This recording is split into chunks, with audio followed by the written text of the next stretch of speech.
Mesdames et messieurs, bonsoir. Bienvenue sur ce plateau de Omnisport comme ni ñu koy defee dimanche bu jot waxtaane lépp lu jëm ci wàllu tàggat yaram dinañu waxtaane bien entendu tey athlétisme dinañ leen wax lan moo waral ñu ubbi xët bu yaatu war fas yéene ko jagleel athlétisme daañu waxtaane yi tamit football ndax xam ngeen ni 9e journée Ligue 1 ak Ligue 2 yëpp amal nañu ko ci week-end bi naka noonu yi tamit basketball dinañu ñëw ci résultats yi ma ci ànd comme d'habitude ak Sékou Seydi Sékou bonsoir et très heureux de te retrouver comme tous les dimanches ci waxtu wi pour waxtaane tàggat yaram. Plaisir partagé Malick di nuyu téléspectateur Omnisport dimanche bu jot comme ni nga koy waxee te ñu war a waxtaanee athlétisme lu yaatu lu war la parce que ñu ngi jëm ci ay joutes yi am solo surtout ci ay compétitions africaines ak internationales xam nañ ni Jeux olympiques yaa ngi ñëw football comme ni nga ko waxtaanee am mbégte dimanche bu jot en tout cas di waxtaan ak sénégalais. Pape Malick Ligue 1 Ligue 2 but yi bari na ci Ligue 1 bi xaw ma nag Ligue 2 bi également naka la demee waaye xam naa ni daal Samba Linguère yi fi mu nekk nii ñi ngi karawaase jëm ca kaw mais bu ñu xoolee Ligue 1 aussi mu mel ni que jàmbaar def na opération bu am solo AS Pikine naka noonu Teungueth FC ak AS Douane. mu ngoog di la nuyu Malick Thiandoum di nuyu aussi téléspectateur ITV bien sûr ñu nar a waxtaanee kon football Samba Linguère yi comme ni nga ko waxee ci Ligue 2 bi jamono ji ñu ngay gën a jege li nga xam ne moom moo di Ligue 1 gannaaw ba ñu tegee ci seen diggante ki nekk ci ñaareelu place bi juróom-ñetti poñ ci wàllum Ligue 1 mun nañ jàpp ni victoire à l'extérieur yi bëri na waaye it choc bi nga xam ne moom la ñu xaar ci diggante Génération Foot ak Jaraaf porté na ses fruits ndax amal nañ ci victoire ki nga xam ne moom moo di Grenat yi ak spectacle bu jéggi dayo loolu la waral ci wàllum Ligue 1 bi defe naa ni la moyenne de buts a été respectée pratiquement 19 buts ont été inscrits par contre en Ligue 2 on a eu seulement 13 buts. dinañu waxtaane également Jaraaf bu Dakar naka la ñuy dundee saison ren bi seen ay objectifs ak lu ni mel Cheikhou Seydi def na ci gëstu bu yaatu dinañ ci dellusi dinañu ànd également ak Cheikh Diop ci benn académie Bisport Academy nekk fii ci école sénégalo-japonaise moom tamit dinañ dem découvrir ko mais dinañu dem aussi ba Mbambilor waxtaane football club de Mbambilor ak Babacar Seck loolu yëpp moom mooy rek menu wu Omnisport niki tey ñu am nag gan bu nga xamante ni gëj nañu ko wala boog c'est la première fois mu ñëw ci suñu plateau Omnisport tax ndax athlétisme la ñu bëgg a waxtaane ndax Omnisport li ko tax a jóg moom mooy fexe ba yaatal ba discipline bu nekk gis sa bopp ci biir émission bi tey nag ñuy dalal président fédération sénégalaise bu athlétisme monsieur Sarawali président merci pour la disponibilité parce que ku ne xam na ni heure bi heure couvre-feu la mais li nga xam ni moom la ñu dëgmal ak athlétisme situation bu mu toll moom moo waral ñu tànn la tey pour nga ñëw ñu waxtaane situation boobu lee merci beaucoup Malick Thiandoum maa ngi nuyu téléspectateurs yi di leen nuyu di leen remercier parce que c'est une occasion bu ñuy profité pour parler de l'athlétisme parce que discipline la boo xam ne dafa nekk dans le creux de la vague bu ci nit ñi jàppul comme ni nga ko waxee léegi bu ñu ci jàppul day daal di sooxee moo tax dama leen di remercier ndax occasion bi ngeen may athlétisme pour mun exprimer wu profité ci occasion bi wax problème athlétisme yi ak wax perspective yi. merci beaucoup. voilà président foofu sax laay rebondir tey bu ñu la waxoon nga def situation générale athlétisme ci jamono ji ñu toll parce que discipline yu bëri am nañu ay jafe-jafe mais athlétisme dafa amoon ay jafe-jafe sax balaa corona bi di ñëw gën a yokk jafe-jafe yi tey boo doon def un tableau général de la situation de l'athlétisme au Sénégal lan nga ñuy wax ak yan jafe-jafe dëgg-dëgg ngeen jànkoonteel. bon jafe-jafe yi ñu jànkoonteel c'est au niveau de l'élite parce que l'athlétisme se pratique dans toutes les régions ligue yëpp ñu ngi def seeni compétition mi ngi fonctionner correctement nombre de licenciés yi bëri nañ on a au moins 6000 licenciés am club yi bëri nañ on a 150 à 110 clubs donc ça veut dire que sur le plan de la pratique ça va mais la gestion de l'élite ak les infrastructures problème boobu la athlétisme am parce que ñëpp xam nañ ne Dakar amul piste d'athlétisme praticable à part stade Léopold Senghor beneen piste amu fi te ñëpp xam nañ aussi que Ligue de Dakar mooy locomotive u athlétisme boo xoolee l'essentiel des athlètes yëpp est concentré au niveau de Dakar donc Dakar bu bu sojee rek athlétisme day feebar. loolu mooy problème bi donc am nañ problème piste am nañ problème gestion de l'élite parce que am nañ athlètes yoo xam ne ku leen indi woon Dakar dinañ exploser dinañ éclore mais am bu ñëwee Dakar du ñu am fu ñu nekk dañuy obligé bàyyi loolu problème mu infrastructure la bu ñu amoon centre boo xam ne danañ ci concentré athlètes bu ñëwee ñi nga xam ne am nañ benn niveau bi ñu dala leen ci centre bi bu ñu dalee ci centre bi di entraîner ba pare di jàngale métier parce que athlètes yu bëri bu ñu raccroché seen i pointe dañuy chômer du ñu am lu ñuy def. ça pose problème am na ñu bëri ñoo xam ne dañuy courir derrière une sélection pour mën a dem Europe. bu ñu paree eggale fa seen carrière. tout à fait noonu la gars yi def loolu ça pose problème donc ñun la gestion de l'élite mooy suñu problème. encore ñi nga xam ne ñooy entraîner élite bi kenn du leen fay ñu si bëri bon ñi ay c'est des enseignants d'éducation physique bu loolu kenn du leen fay. même bu dee des enseignants lañ am na seen salaire mais soxla nañ une motivation. au niveau des régions soxla nañ une motivation. athlétisme rek nga gis ne entraîneur de kenn du leen fay. kenn du leen fay kenn du leen fay. ça pose problème. donc bu leen buggee assigner ay résultats ay objectifs de résultats ça pose problème dañu wax ne ñun fayuloo ñu. te pourtant athlétisme dafa bokk ci discipline yi nga xam ni bu ñu xoolee taarixu Sénégal ci athlétisme la ñu am médaille olympique. parce que am médaille championnat d'Afrique. la ñu am médaille championnat d'Afrique. parce que tey bu ñu xoolee championnat du monde aussi ak Ami Mbacké Thiam ñu gis également El Hadj Amadou Diaba aux Jeux olympiques et cetera ay kendo yi et cetera on a vraiment un potentiel énorme et puis un passé glorieux tey jii mu mel ni que loolu mi ngi bëgg a nax saay ndax ñàkk infrastructure mais également ndax motivation bi ñu war a jox nit ñi pour ñu doxal athlétisme amu ci alors au vu de ça yan stratégie yéen xalaat ni boo leen ko tegee mbir mi dina suqaliku état aussi il faut que mu dugal ci loxoom parce que mbir mi nag bu ñu ko seetaanee athlétisme dina dee. xam nga athlétisme sport de représentation la. athlétisme rek ngay dem championnat am nga gis tous les pays du monde drapeau yi di flotter. athlétisme rek moo ko mën a am. donc Jamaïque tey boo ko xoolee suñ xamee Jamaïque. à part le reggae athlétisme moo tax. absolument donc diplomatie au-delà de la diplomatie économique yooyu diplomatie sportive dafa am. président Augustin Dione tey Sénégal yëpp ñu ci ginnaawam. le chef de l'État mi ci ginnaawam di ko def ñu ngi koy defal ak ministre yi. di ko jàppale fu nekk loolu diplomatie sportive la noonu aussi noonu lañ mën a jàppale benn discipline mu sur le plan international mu tax Sénégal nit ñi xam ko génne ko de l'anonymat.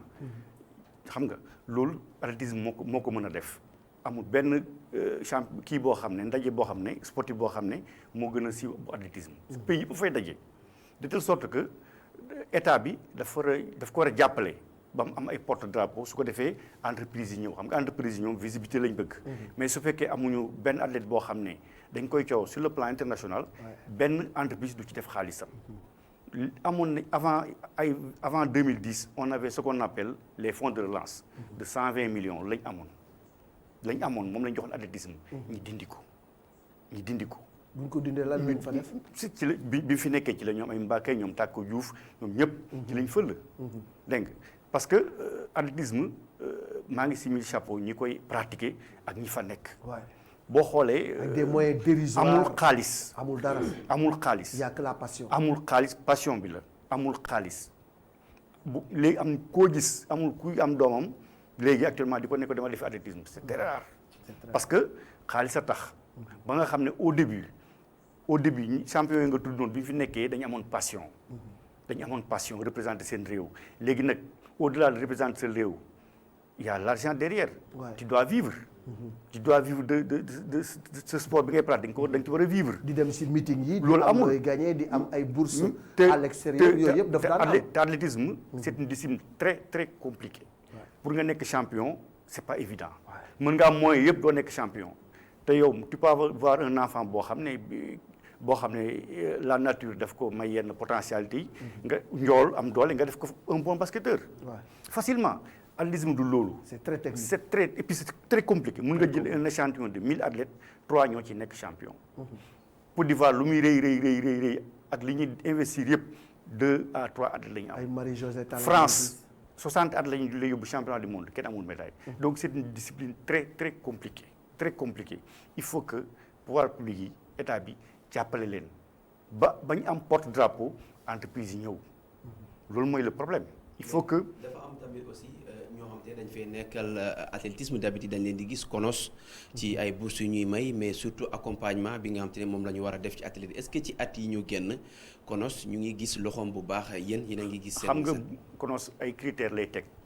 pour may bourse dafa am performance boo xam ne moom ngay def pour konos mën la may bourse performance yooyu neexul am performance yooyu pour nga am ko il faut nga am foo déparé il faut nga nekk ci conditions yi tane nga am dàll di lekk bu baax.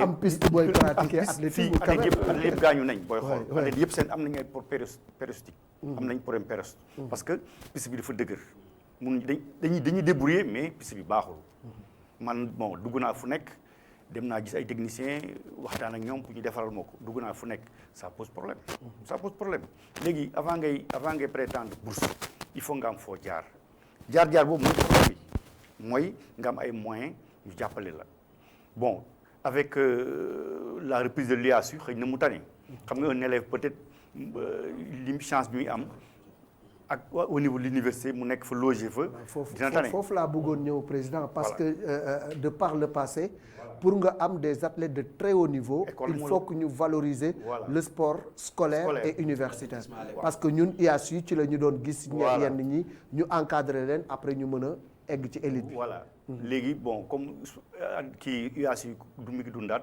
xëy na on espère que dañu am ay champion mais bourse boobu dafay neexul am avant ki ko am actuellement nii fédération moo ko doon fayal au niveau du centre am na centre bu africain d'athlétisme bu fi nekk. CIAD. non léegi dafa changé sigle quoi. CAD la léegi. bon léegi mooy bi Amadou Diaba sunu athlète bi nga xam ne moom moo am bourse de la solidarité olympique fédération moo ko doon fayal ci centre bi. ba mu am. donc centre bi bien que Sénégal la logé pour accéder fa dafa am ay critères. il faut nga am bourse au minimum nga am $1000.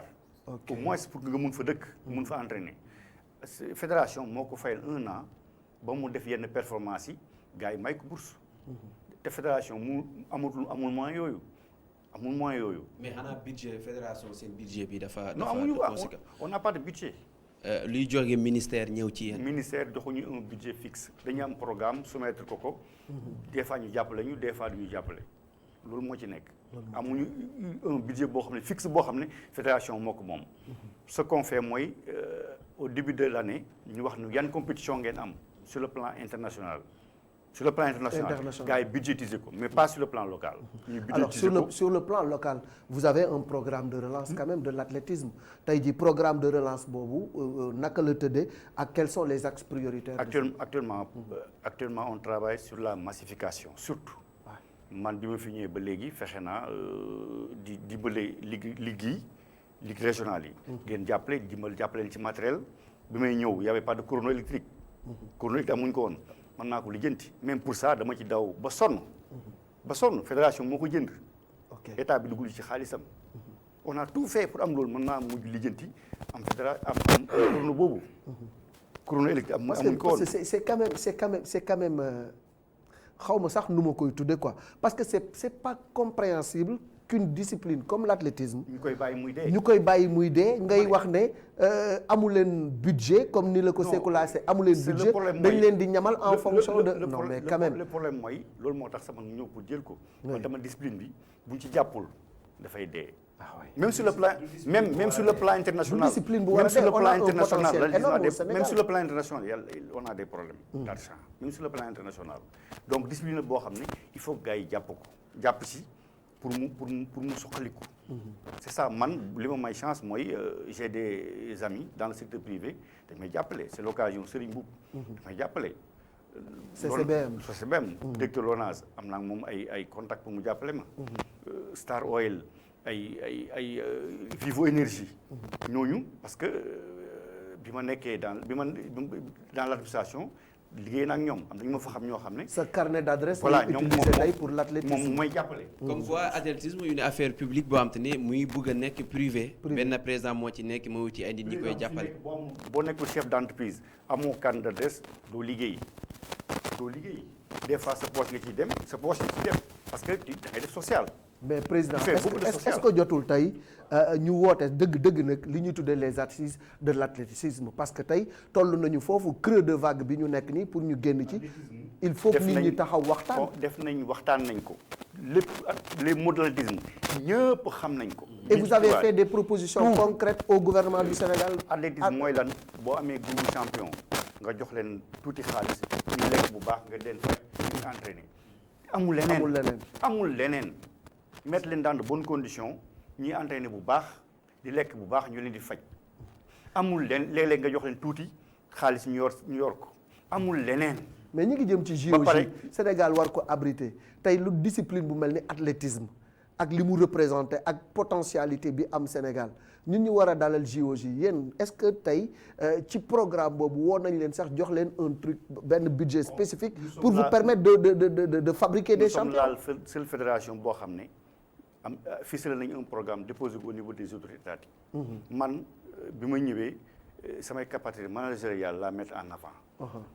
am naa programme bien ficelé 2022 passé na ma renouvelé ko. pour 2026 li ñu may chance mooy 2022 bu ñu demoon dañu doon def une piètre participation. amul benn discipline boo xam ne pare woon na. une piètre participation la ñu doon def. parce que doo toog bañ ne un an moo ci des nga jox gars yi moyen de leen defaru ji. loolu ay naxaate la. ay naxaate la il faut pas qu'on se leurre. un champion mënoo ko fabriquer en 4 ans mënul nekk da nga koy préparer sur 2 olympiades minimum mënoo préparer un champion en 4 ans wala en 2 ans. exceptionnellement mooy nekk mooy tax. à moment bii ñuy wax Sénégal amul kenn koo xamante ne war na mën a nekk champion olympique ci at yi. am nañ koo xam ne ki ma lekk koo xam ne pas mu nekk champion mais mën na participer au niveau mondial am na niveau boobu. ki am bourse. waaw bu ñu ko poussé. bu ñu ko gënee jàppale. mooy kan noonu mooy Louis François Mendy. Louis François moo nekk ci centre bi voilà. gis nañ fa Moulay aussi. Moulay ci centre bi alors centre bi lan lay contribuer ci athlétisme bi. Moulay aussi centre bi dañ ko fa admettre il n'est pas boursier. benn boursier lañ am au Sénégalais am na ñeen ñu fa nekk ñoo xam ne le groupe de formation ñu leen di dimbali. la confédération moo leen jox passe leen dimbali ñu nekk fa. en collaboration avec la fédération ak centre bi ñu jël un groupe d'athlètes boo xam ne ñu fay entraîner mais ñooñu amuñu bourse duñu fa lekkee dañoo entraîner ñibbi. mais centre bi am na njëriñ bu mu amal tey fédération. effectivement parce que centre bi comme ni ma la ko waxee léegi on a un groupe de performance buy entraîner ci centre bi. groupe boobu quand même am nañ sur le plan africain mën nañ di dimbale. parce que dem nga tey stade. au 400 mètres. am nañ ñeenti athlètes yoo xam ne ils font 46. ku leen jàppale mën nañ yéeg podium au niveau africain. dégg nga au niveau 400 mètres et aussi am na ñaar ñoo xam ne ñu ngi def 51. ku leen jàppale war nañ mën a dem. Pape Serigne Diène sa wax na ko. voilà donc problème boobu la ñu am. alors on va tout de suite voir peut-être oui allez-y. ci champion yi laa doon jëm parce que tout à l'heure bi ngay tàmbali yaa ngi cité ay champion Ami Mbacké Amadou Diaba pratiquement ñooñu xam nañ un petit peu difficulté yi am ci li nga xam ne moo di athlétisme ñoom aussi ban apport la ñu am surtout ci futur champion entre guillemets yi ngay cité léegi. Diaba il gère le centre mu ñu jàppale. vraiment en parfaite intelligence mu ñu jàppale ñu ngi liggéey depuis mu fi nekkee ba léegi ñu ngi jàppale. ndax am na salle de musculation suñu athlète mën nañ ko utiliser xam nga loolu mu ngi jàppale mi ngi ko athlète bu xaw a ay tuuti mën na ko permettre mu ñëw entraîner ci moom. loolu moom la ñuy jàppalee ñu ngi ci gis seen bopp baax a baax. mais bu fekkee dafay entraîner ñibbi amul njëriñ parce que entraînement centre bi dafa metti apport calorifique bi mu laaj. suivi bi du am. apport calorifique bi mu laaj. lekk bi mu laaj. foofu nga ko mën a amee. des fois faj bi mu laaj mën nga am xaalis sa kër. mais tu vas mal manger. c'est ça du am équilibre lekk bi. te foofu day am ay diététicien day am ay masseur day am ay kiné ñuy suivre athlètes yi. am na mois boo xam ne boo dawee ba ci kanam dañuy def analyse sanguine. xool ba xam sa yaram lan la manqué. jox la vitamine yooyu. centre bi dañ lay teel a teg ci condition suivi médical. suivi médical un athlète am na loo xam bu ko lekkee dafay jël poids. lekkam dafa war a mu war a lekk. lu warul lekk n'importe quoi. donc centre bu fa nekkee lépp dañ koy suivre mais bu fekkee dafay entraîné ñibbi aussi dafay des. bu entraîné ñibbi mën na am du récupérer. day dem ci ngénte wala dem baali. te bu nekkee centre day tëdd. tout à fait loolu yëpp mi ngi ci. loolu yëpp mi ngi ci alors Sékou demoon na pour rek def un reportage situation bi ak les 8e journées ci championnat régional yi ñu ànd ak moom dem xool un peu la situation au stade Léopold Sédar Senghor reportage Sékou Seydi.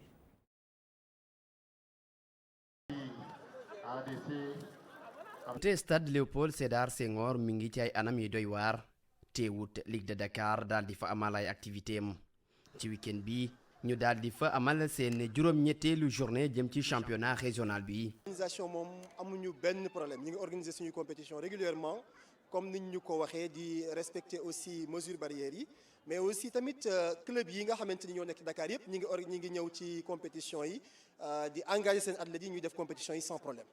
bu doon nit mun nañu jàpp ne athlétisme bi mi ngi ci jàmm fii ci Ndakaaru ay performance yi nga xamante ne sa athlètes yi amal nañ ko di firndeel kaddu yi lee. dafa nekk compétition boo xamante ni dafa am importance ndaxte non seulement athlètes Dakar athlètes Sénégal yu gën a mag yi ñu ngi Dakar waaye tamit dafa am centre boo xamante ni africain yi gën a xarañ fi lañ nekk centre boobu aussi Dakar la nekk comme compétition bi ñoom ñëpp dañ ciy bokk ma ne xaaral ma ñëw xool lan moo ciy xew te tamit defe naa ne pertuma sama temps ndax gis naa ne 200 mètres am na ay compétition am na ay performances yoo xamante ni au niveau international sax dañ koy gis muy 20 secondes gis nañ ne ci jigéen ñi 22 secondes tamit gis nañ ko ci ce 400 mètres et bi ñu dawal léegi gis nañ ne ñoom ñëpp dañoo daw pratiquement 3 personnes daw nañ en moins de 52 secondes mais tamit ñu gis ne 200 mètres bi 20 secondes mën nañ dem sax championnat yu mag yoo xam ne duñ ko fa gis. ndaw yi mun nañu def lu raw lii ci ay jongante ñuy amal fépp ci àdduna bi waaye nag conditions yi du noonu la demee ndax Dakar mi nga xamante ni lu ëpp ci athlète fii lay yeewoo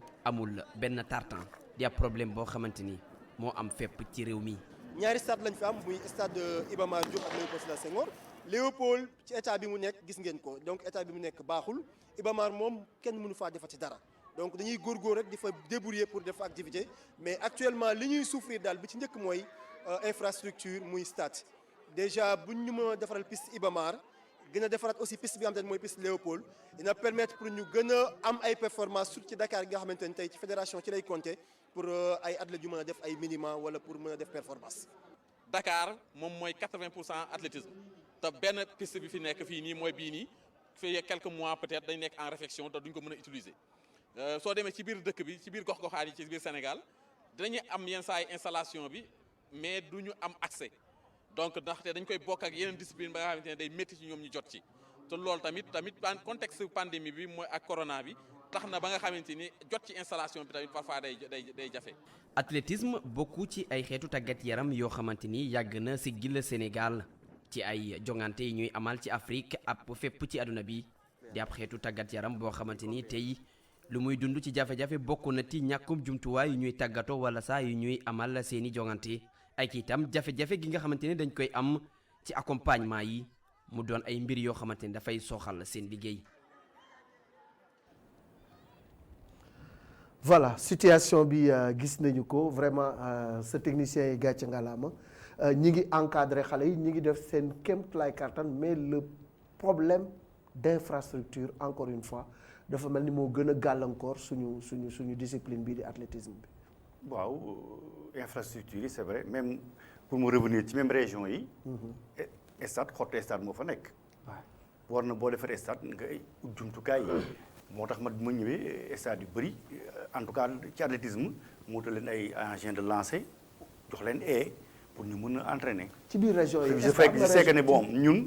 on ne peut pas tout attendre l'État. peut-être moo tax yooyu ma ci def ko ci yooyu ñu def ko ci ñoo ko lijjanti. def ko ci mais am na gros investissement yoo xam ne état bi moo ko war a def. un tartan mënoo ko am à moins de 500 millions tartan bu baax. un chrono électrique 30 millions jëm kaw la. yooyu c'est de gros investissements yoo xam ne état moo ko war a supporter. yàlla lu président bëgg ba loolu tam mënu ko lijjanti. un centre d'athlétisme comme ni nga ko waxee man li ma préconisé woon mooy ñu tabax ñu benn centre au niveau de Iba Mar. centre boo xam ne am maquette bi war naa ko waa CONOSAC yëpp pour que dans le cadre des JOJ ñu mën a profité héritage infrastructurel boobu ñu am ñu profité ci dafa ñu benn centre boo xam ne xale yi fan lañ leen di accueillir tout à fait jël quelques entraîneurs ñu nekk ak ñoom foofu di leen toppatoo ñu topp ku jógee ci région yi boo ñëwee nga loger foofu di entraîner ñu inscrire la quelque part nga jàng métier boo jeexalee daw nga am liggéey xam nga loolu laa préconiser ma loolu rek mooy saafara affaire bi loolu mooy saafara bi defar Iba Mar jox ñu ko nee ñu athlétisme seen terrain baa ngi nii seen centre ngi nii indi leen ma ay résultats ñu jox ñu ay ñu jox ñu ay objectifs de résultats imposé ñu ko. mais teewul quand même ci championnat régional bi ñu ngi koy amal gis nañ ko comme bi ñu demee fale nga xamante ne mooy Léopold Senghor mu nekkoon sa 8e journée bi ñu gis fa ay performances yi am solo ci conditions yi déjà xaalis amul accompagnement bi war fédération bi moom Diack mi ngi koy wax yéen ay accompagner mais ci yan conditions ngeen di fexe ba xale yi di compétir d'abord. question de communication la parce que on communique beaucoup on se déplace beaucoup. Le problème mooy suñu secret dañuy dem ci région yi di waxtaan ak ñoom di waxtaan ak président ligue yi xam nga xam ne ni ñu ngi yëngatu bu fekkoon dañu toog bougé wuñ defuñu dara gars yi duñu yëngatu. On communique beaucoup on se déplace xam nga di sensibiliser nit ñi loolu moo tax ça bouge. parce que chrono yi ma dégg technicien bi wax ko fii. chrono yi ma dégg technicien bi wax ko fii ak tartan bi ni mu mel alors imaginez que garçon yooyu nga wala boog athlètes yooyu ñu mettre leen dans les conditions optimales de performance kon Sénégal tey athlétisme moom dinañu mën a jural ay médailles au niveau international. Sénégal dëkku athlétisme la. dans le passé façon médaille bu nekk dugg na ci réew mi. def nañ ko ñun ñu c'est que yenn discipline yi gagné nañ dara mais ëpp ñu lu ñu gagné athlétisme. athlétisme Sénégal dëkku athlétisme la. dañ ko yàgg bëgg. te dañ ko teel a def. dañ ko teel a def. dañ ko teel a bëgg dañ ko teel a def et puis dañ ko bëggoon. Iba Mar daan fees del. waaw daan fees del ngoon gi mais loolu moo dañ. et puis comme ni ma la waxee xaalis léegi moo yàq monde bi. moo di yëngu ci benn affaire te doo ci séntu dara. mais ça pose problème est-ce que yàq la nekkoo ñun ñoo adapté wul parce que tey discipline boo mënta nekk mooy sa liggéey. ci nga war a gagner sa vie. su fekkee ne mënoo ci gagner mënoo cee dem voyager mënoo cee participer yenn compétition yi nee tax parents yi aussi ñu retirer seen doom yi ci li nga xam te ne mooy athlétisme bi. xam nga au-delà am na parents yoo xam ne dañu bëgg discipline seen doom day jàng ñu bëgg mu defal sport. parce que yéen yow journaliste sportif xam li sport def ci nit. ak ci développement am xam ngeen ko. donc am na yoo xam ne au-delà de même loolu xooluñ ci loolu. tout à fait. je connais un collègue boo xam ne daf ma jox xaleem ne ma dama bëgg mu def entraîner. kooku peut-être xoolu ci loolu yëpp day bëgg doomam di pratiquer sport. tout à fait man bi may nekk étudiant laa doon def sport laa doon def athlétisme. temps yooyu affaire yi comment dirais-je dem bitim réew uti xaalis yooyu amuloon. man ci condition laa def athlétisme dama ko bëggoon. donc soit nga bëgg ko wala doo ko def. ñi fi def ñëpp le monde de l'athlétisme dañ ko bëgg moo tax ma ne maa ngi sant leen gërëm mooy entraîneurs yi ak athlètes yi koy def ndax conditions yi koy def métti na am na club yoo xam ne comme l'AS Douanes dañuy góorgóorlu quand même mooy locomotive athlétisme parce que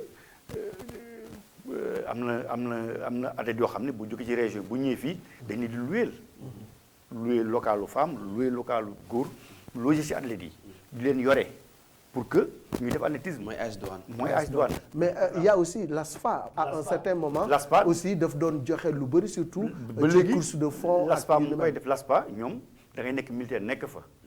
nga dem camp bataillon sport. nga nekk fa. am na athlète bu am na ki daax ki mën ci marathon yi fa la nekk. il vient de Sédhiou xaw ma ñëw ASFA jël ko mu nekk dans de bonnes conditions. ASFA aussi. mais avec la tyrannie du football club boo dem lu fa nekk football lañ koy dajaleel. ak basket.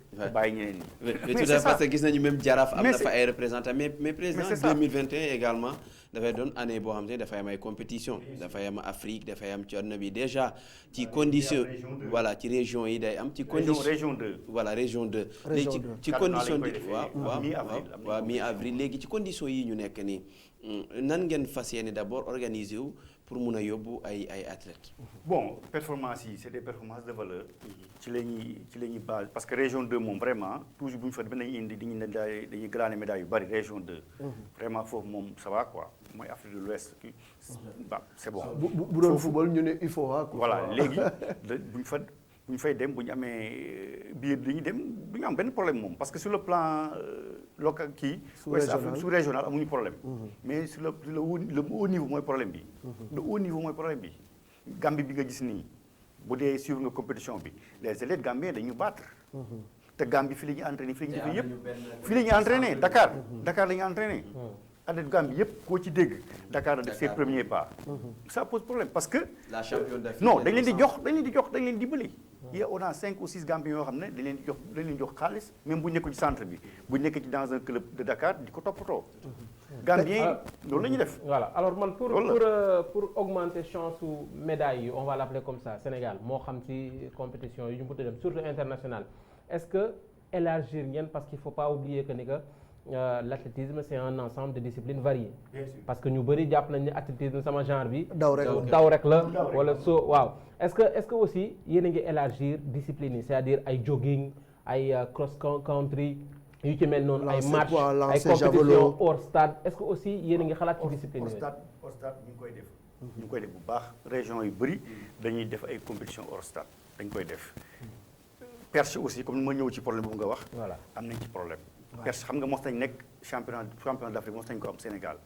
on a que 4 perchistes yooyu. ay professeurs ñi professeurs d'éducation physique affecté lañ ci région yi bàyyi nañ j'ai tout fait pour ñu leen Dakar ñu continuer ak kenn kuy def 400 mètres mu bind lettre ministère de l'éducation sans suite. ministre boobu woo naa ko téléphone. ba mu ne ma ok dina ko defar sans suite avec ces conditions là xoolal perche bi dafay dee. tu n'auras plus de perchistes. on n'en a que 4. 4 perchistes la ñu am. tasaaroo nañ. boo leen yóbboo ci région yi amuñu infrastructure amuñu nu ñuy entraîner dañu entraîner sax dañu entraîner yi loolu sax pour loolu sax régler ko problème la. pratiquement kon est-ce que du régler ko sax problème régler ko sax difficulté problème yooyu ngeen am ci yeneen discipline yi javelot par exemple est-ce que ça marche bien. bon javelot bon ça va mais suñ point fort daal c'est au niveau 400 mètres et ak yooyu mooy fortu Sénégal. oui waaw yooyu mooy fortu Sénégal. depuis belle lurette depuis la nuit des temps. discipline yooyu moom la Sénégal di am. ñun suñu morphologie daal. ci loolu la gën a adapté mooy demi-fond. voilà demi-fond bi mosuñu am javelot ay performances yooyu même sur le plan africain. vitesse aussi comme 100 mètres et cetera est-ce qu'on a vraiment un potentiel. ci côté am nañu potentiel mais xam nga vitesse benn affaire la c'est très compliqué. moom c'est compliqué. benn seconde mën ko travailler 4 ans 5 ans du ñëw. moo gën a compliqué. vitesse mu gën am nañ ko bon comme les DTN vient de le dire am na ku def 20 secondes. donc bon c'est pas mal. au niveau africain mën na bokk ci compétition yi. xam nga mooy rang mën nga bokk ci compétition yi xam mooy di performance permettre la nga compétir pas nga yëg podium nga compétir au moins 100 mètres mën nañu am performance yoo xam ne def nañ performance yoo xam ne dinañ permettre ñu bokk ci ay compétition waaw. kon ñun ci yeneen épreuve yi j'avais fait 16-9. voilà kon ñun ci yeneen épreuve yi. daw rek laa nañu wax ni presque largué nañ ñu ci. alors est-ce que tey ci gestion yii nii bokkul saa li tax yenn fédération yi day gis ni xëccoo du am bu assemblée générale amee est-ce que lii da leen di encourager yéen tey bu benn assemblée générale jotaate Sara Wali passion am da ko ciy bàyyaat encore. non loolu moom ça dépend xam nga loo xam ne ñëwagul moom mënuma ci opiner mënuma ci sori. mais est-ce que doo dem ba benn instant nga ni non mais est-ce que jarati na ko duma loolu j'ai des collègues yoo xam ne ils m'ont dit que daf lay ruiner. loolu je ne le cache pas. maa ñu bëri nañu wax ni lii daf lay ruiner. mais demoon na à un moment donné xam j'ai failli jeter l'éponge. ay collègues ñoo ne ma ça va faire désordre. parce que ça ne va pas. et puis yërëm xale yi sooy voyager même les billets d'avion ça pose problème. sax da ngay daw da ngay def pied de grue ministère. mel ni ku yelwaan. toog fa yàgg di fa dem ñu lay dawloo ça pose problème. lu demee noonu par exemple. su ko defee man su ma amee problème d'égo dama loolu du ma ko def. parce que mën naa ne damay toog sama bureau liggéey wàcc ñibbi. xam nga mais discipline bi moom moo ko jaral. ak xale yi coono yi ñuy daj. techniciens yi ci nekk coono yi ñuy daj nga bëgg au moins ñu rayonner au niveau international moo tax nga ciy sonn noonu. c'est ça. ak da nga koy bëgg xam nga virus la da nga koy bëgg depuis def naa ci 20 ans waaw. loolu de pour voilà, nga bàyyi naa ci 20 ans. day xaw a voilà day xaw a def naa ci jafe 20 ans. quoi. waaw depuis ma dugg la dans l'administration athlétisme ci laa mos a nekk. alors le calendrier international tey naka la tëddee et naka ngeen koy waajale est-ce que vous avez pris toutes les dispositions à temps pour que buñ ca eggee au moins xale yi mun a dem. bon ñun lu ñu mën mooy dañuy en général ministère dafay planifier compétition yëpp wax nañ leen bii compétition dañ ci participer bii de compétition dañ ci participer. gars yi budget ñun moom def nañ li ñuy war. te sur le plan administratif sur le plan administratif def nañ li ñuy war. information yi ñu laaj yëpp joxe nañ ko ñu ngi xaar nag su fekkee nag le moment venu am nañ ñoo xam ne yaakaar nañ ne mën nañ ci bokk def nañ minima yi yóbbu leen on fonctionne comme ça. et les meetings parce que ay bu njëkk on parlait de meeting de Dakar et cetera. meeting de Dakar le problème mooy suñ principal bailleur de fonds la ville de Dakar la woon. à un moment donné mairie bi nañu mënatuñu jàppale loolu moo rey meetingu Dakar. meetingu Dakar presque recettes yi presque à 60% mairie Dakar moo ko doon joxe. moo ñu ko doon jox léegi nag comme joxatuñu ko ñu am problème xam nga problème boobu la ñu am. à un moment donné nee nañ lañu bëggoon naa ñu organiser benn meeting sous-régional mais Covid bi moo ko yàqoon. moo na wut ay partenaires. c'était un grand rendez-vous benn meeting IMOA. au niveau de l'IMOA. ma bind la commission sax pour ñu defal ma subvention ma organiser benn meeting loolu projet boobu amoon naa ko. bon quelque part bi fi jaaree aussi waxtaan nañ ci pour ñu même bu nekkul bu amul benn niveau meeting bu ndaw lay doon quoi. du nekk meeting World Challenge mais day nekk meeting bu gën a ndaw. ñu tekkolewaat parce que label boobu la ñu amoon mais on l'a perdu. voilà. oui parce que label boobu la ñu amoon moom laay wax ma ni le meeting de Dakar on n'a pas le droit bàyyi ko muy dee noonu parce que c'était un grand rendez-vous. un grand rendez-vous bu nga xam ne ñëpp dañ ci doon bàyyi xel at bu jot stade bi daf doon fees. alors bu ko mairie de Dakar deful est-ce que amu leen aussi yeneen partenaires yoo leen mën a cibler pour que le meeting ne meure pas. xam nga man li ma mën mooy émettre les idées. génne ay lignes directrices ne lii bu ñu ko defee ça marche. jéem wuti ay moyens des fois nag ci moyen boobu ci lay amee blocage. ci lay amee blocage même lamb ji sax boo gisee moom problème sponsor la am. problème sponsor la am c'est pas évident il faut nga am ku la jàppale c'est pas évident man ñi may jàppale mooy une connaissance boo xam dama ko xam mu jàppale ma ci somme bu ndaw genre mécénat la jël benn 500 benn 1 million ne la booy lii de xaaral ma defal benn chèque bi nga jàpp ci. on fonctionne comme ça wala subvention yëpp. wala ministère comme ni ma la ko waxee ñu am benn kii bu ponctuel mu jàppale. alors condition yu métti yooyu dem na tey ba mu am une fuite de nos talents parce que am nañu ay athlètes yu nga xam ne dañuy dem au niveau international du ñu hésiter changer de nationalité sportive parce que Sénégal toppatoowuñu leen lijjantiwuñu leen mettre wuñu leen dans de bonnes conditions loolu je pense que war nañ ci wax parce que góom la bu nga xam ne il faut que ñu faj ko sinon. suñu talent yëpp dañuy dem seen yoon. talent yëpp daal seen problème mooy jox leen xaalis bu ñu amee benn niveau bi nga jox leen xaalis. et le centre dont vous parlez parce que centre bi il le faut. non am na at yu bëri yoo xam ne bu ñu paree daw bu ñu amul visa dem extérieur nekk fa dañuy traîner bu ñu nekkul aussi professeur d'éducation physique parce que l'INSEP aussi dafay jox athlètes yu bëri bu ñu paree dañuy enseigner yi bu loolu wala ñu def formation d'entraîneur dugg dans le privé di fa jàngale. su dul loolu dañuy traîner bu ñu amul benn niveau d'étude dañuy traîner centre boobu mooy la panacée mooy ordonnance bi nga xam ne bu ñu ko amee dana faju loolu rek moom laa xam ne mën na suqali athlétisme ñu dajale xale yi leen jox lekk leen jox tuuti pécule ñu def seen poche ñuy faju di entraîner xam nga s'il le faut sax bu fekk am discipline boo xam ne amuñu entraîneur localement ñu wuti ko par l'intermédiaire de la coopération ñu wuti benn entraîneur mu ñëw nekk ci centre bi xam nga di ko toppatoo. fi entraîneur football dañ koy fay ay millions yu bëri. waaw dégg nga bañ ma loolu mais nag quand même athlétisme ci la bokk. dégg nga l'entraîneur de basket dañ koy fay xaalis bu bëri peut-être fédération am na moyen mais athlétisme comme mu moyen état bi moo ko war a jël dégg nga teete ko ba mu taxaw su ko defee le secteur privé day ñëw. athlétisme bu coow li bëri rek secteur privé yi dinañ fii war nañ mën a investir suñu xaalis. am na dina am alors président comme ni nga ko waxee xam nga football dañuy léegi ñu dem bitim réew jëli fa ay joueurs ay doomu Sénégal yi nga xam ne fa lañ nekk di compétir basket di def loolu est-ce que athlétisme am ngeen benn tableau bu leen di permettre ngeen recenser les athlètes voilà les binationaux wala boog les athlètes yi nga xam ne susceptibles de courir ou bien de compétir sous les couleurs du Sénégal. Il y a une association qu'on appelle l'ASRA boo xam ne ay anciens athlètes sénégalais ñoo ko ñu nekk bitim réew ñoo ko créé. am nañu ñoom ay coopération bon fu ñu gis un sénégalais boo xam ne il est talentueux ci benn discipline ñu gëm ñu ko indil. xam nga même loolu aussi bu am nañ ko mais des fois day am mais bu ñu koy indee su gisee conditions yi day maar. voilà day maar. c'est ça. bu ñëwee gisee conditions yi dafay maar. parce que après mënoo jël athlète bitim réew ci conditions yi mu nekk nga bu ko dawloo Léopold Sédar Senghor. non loolu samay yooyu compétition internationale lañ leen di invité. yóbbu leen préparation bi war ñu représenté Sénégal loolu la mais boo demee foofu ñëw ñu jox la per diem mais da nga dootoo bëgg a ñëwati fii per diem yi leen di jox bu ne ko dootu bëgg a ñëwati fii per diem yow bu ne ko jot dootu bëgg a ñëwati fii naan fi boo bëggul réew mi bëgg drapeau bi dootoo bëgg a ñëw fii. kon bu ñu tourné ba ñëwaat problème bi yëpp moyen la. problème mu moyen la surtout problème mu moyen la waaw entraîneur yi koy def ñu jàppale leen. da ngay gis vieux entraîneur boo xam dafay nekk. ma ni moyen infrastructure. mooy sport yëpp loolu la li ñu football leen may chance mooy extérieur yu bëri dañuy am sa doom mu juddoo France footballé fa ñëw dugg équipe nationale. loolu la ak centre de formation yi nekk fii.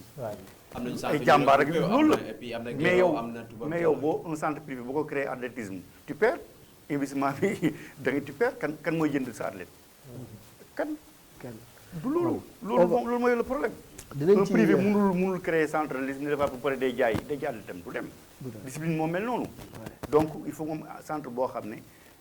fédération moo koy gérer état bi dugal ci loxoom ñu jàppale xale yi. loolu rek mooy comme Jamaïque noonu la def.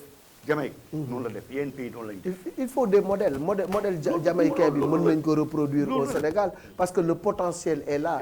le potentiel est là xam naa dinañ ñëwaat léegi ci détection bi ak yu mel noonu naka ngeen koy defee loolu yëpp dinañ ci des soit on va laisser le président respirer un peu pour passer à une autre discipline bu nga xam ni moom moo ñett yeneen discipline yi muy le football la tyrannie du football fait que athlétisme bi fi mu nekk nii wax dëgg yàlla man président bi mu waxee ba léegi man dama ko yërëm sax quoi on va parler football tout de suite.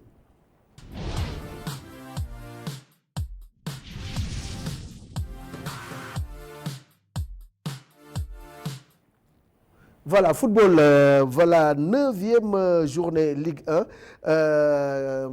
Pape Malick maa ngi ko doon wax léegi mel na ni 19 buts dugal nañu ko Génération Foot def na affaire Jàmbaar def na affaire AS Pikine aussi à un certain moment balaa ñuy football tey sax nekkoon nañu leader Douane aussi mi ngi ci peloton de tête bi mu mel ni que ci suuf tamit ñi nga xam ni ñoo doon marqué le pas ba léegi ña ngay marqué le pas xam naa ni sama waa ji ci cabine bi du ko neex dara ndax ba ñu dàqee Pape Thiaw ba léegi ay 3 rek la ñuy jël tamit muy NGB ñaari tali il y a aussi Gorée qui est toujours dans les eaux troubles mu mel ni que daal mbir mi fi mu nekk nii ci kaw mi ngi commencé am importance. waaw on va dire que 9e journée bi tout simplement la logique a été respectée. parce que booy seet ñi ci haut tableau bi yëpp ñoo gagné. pratiquement laay wax parce que seul Jaraaf pratiquement moom moo am défaite ci haut tableau bi par contre ci suuf changé wul parce que US Gorée ak ñaari tali ba tey ñu ngi des ci li nga xam ne ni moom moo di. Zone rouge bi xanaa peut-être attardé wu un petit peu Sékou Seydi sur cette rencontre entre Génération Foot ak ki nga xam ne ni moom moo di Génération Foot mi doon dalal tey Jaraaf moom mi mujj daan 2-0 parce que Génération Foot en début de championnat xawoon nañu am ay difficultés mais par contre ni ki tey ni ki 3 journées parce que bii mooy seen 3e victoire d'affilée voilà 4e victoire d'affilée pratiquement et tey c'est sûr un Jaraaf quand même qui a été très solide. waaw un Jaraaf qui avait un rêve. mooy Afrique bi déjà parce que Jaraaf mi ngi woon Afrique il faut pas oublier ça ñu ngi woon jongante Afrique leur objectif c'était de franchir les phases préliminaires dugg phase de poule dugg nañ ci seen énergie yëpp defoon nañ ko il faut reconnaître ça même si le Jaraaf am na benn effectif boo xamante ne na koy permettre mu mun a nekk en championnat mun a nekk en compétition interclub. C'est toute la difficulté nag de jouer sur plusieurs tableaux. Sur plusieurs tableaux c'est exactement ça après. Entre-temps aussi, il y a eu quelques changements. Malida fait partie. Moussa Diatta est arrivé, même s'il était là déjà. Malida fi nekk fii Siré Dia qui était là.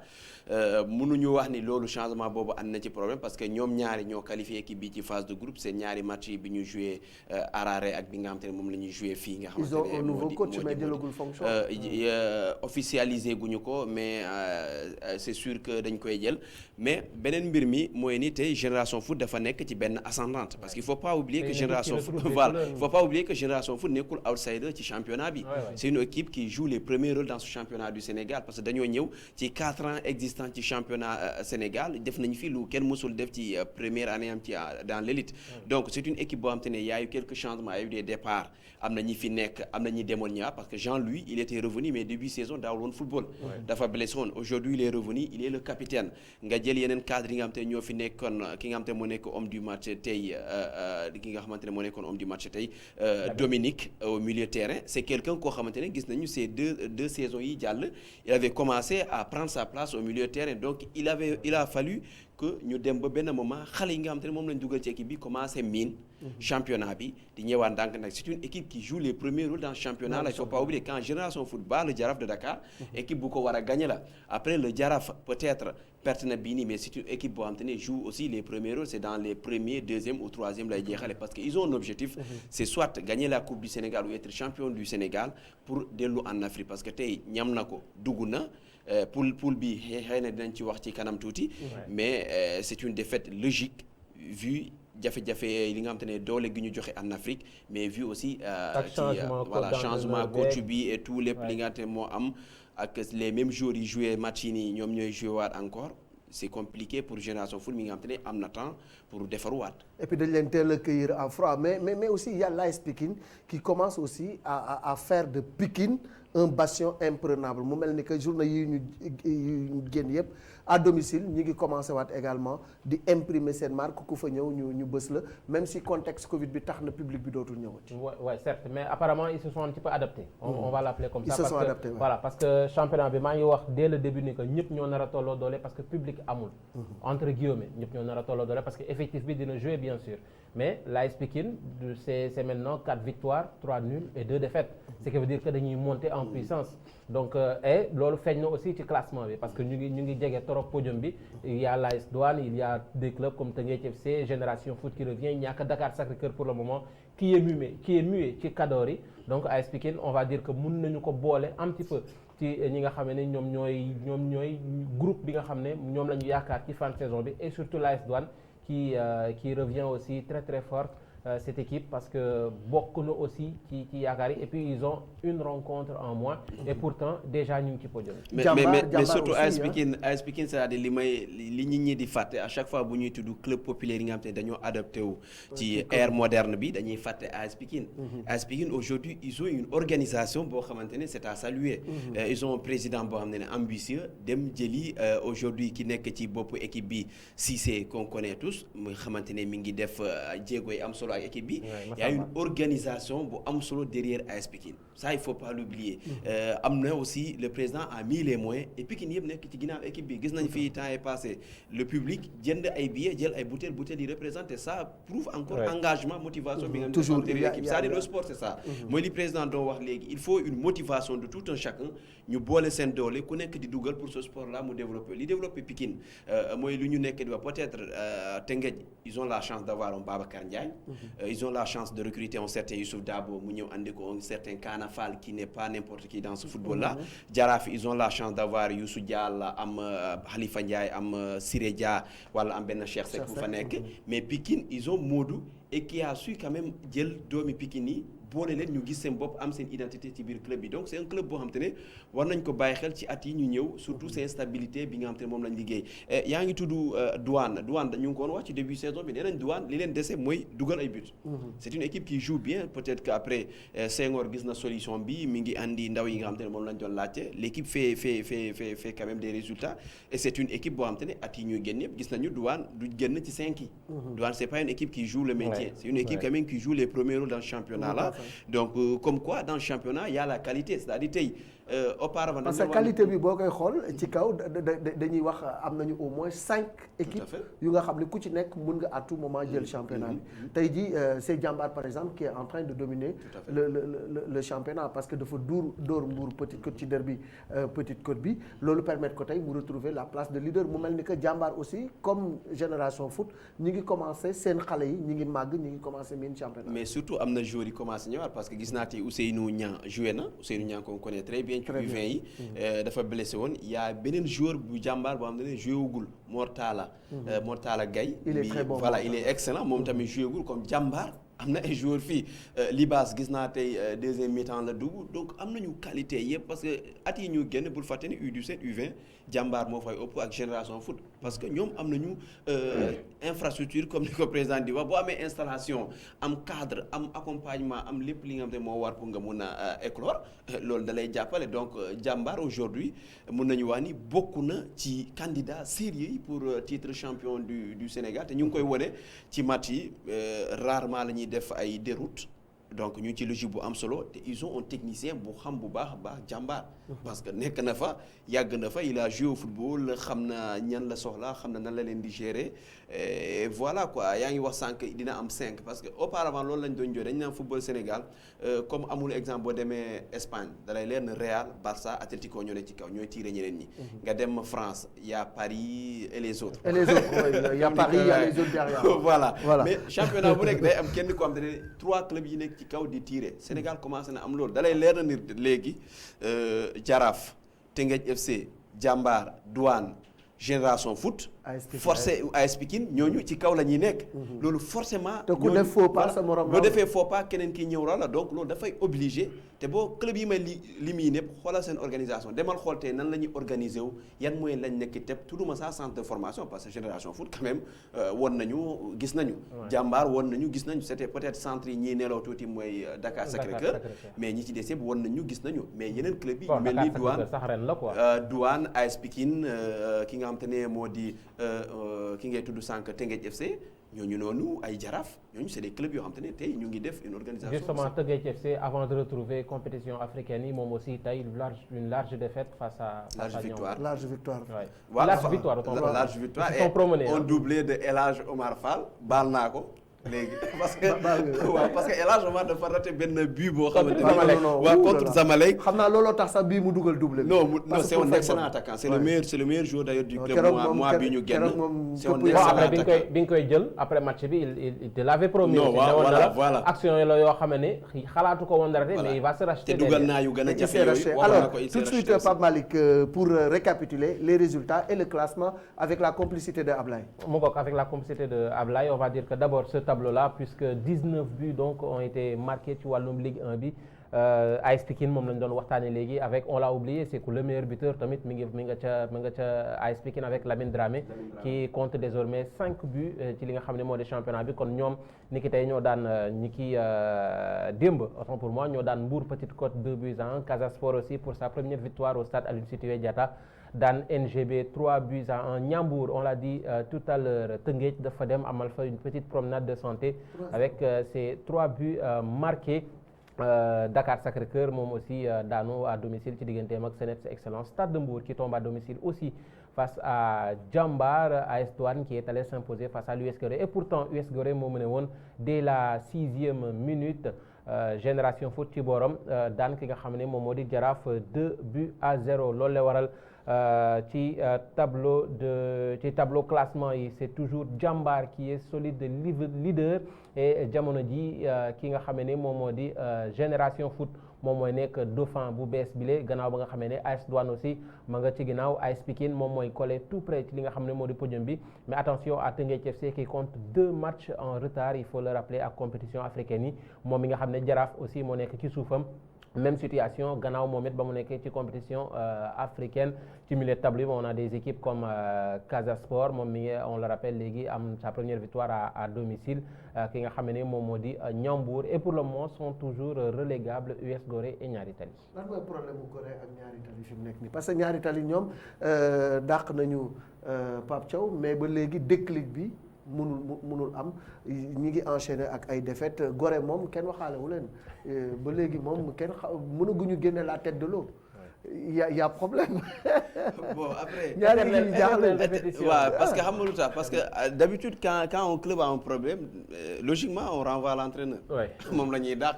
wala ñu dàq préparateur physique bi wala ñu dàq le directeur sportif xawma le directeur technique quelque chose comme ça mais ñun entraîneur bi la ñuy dàq.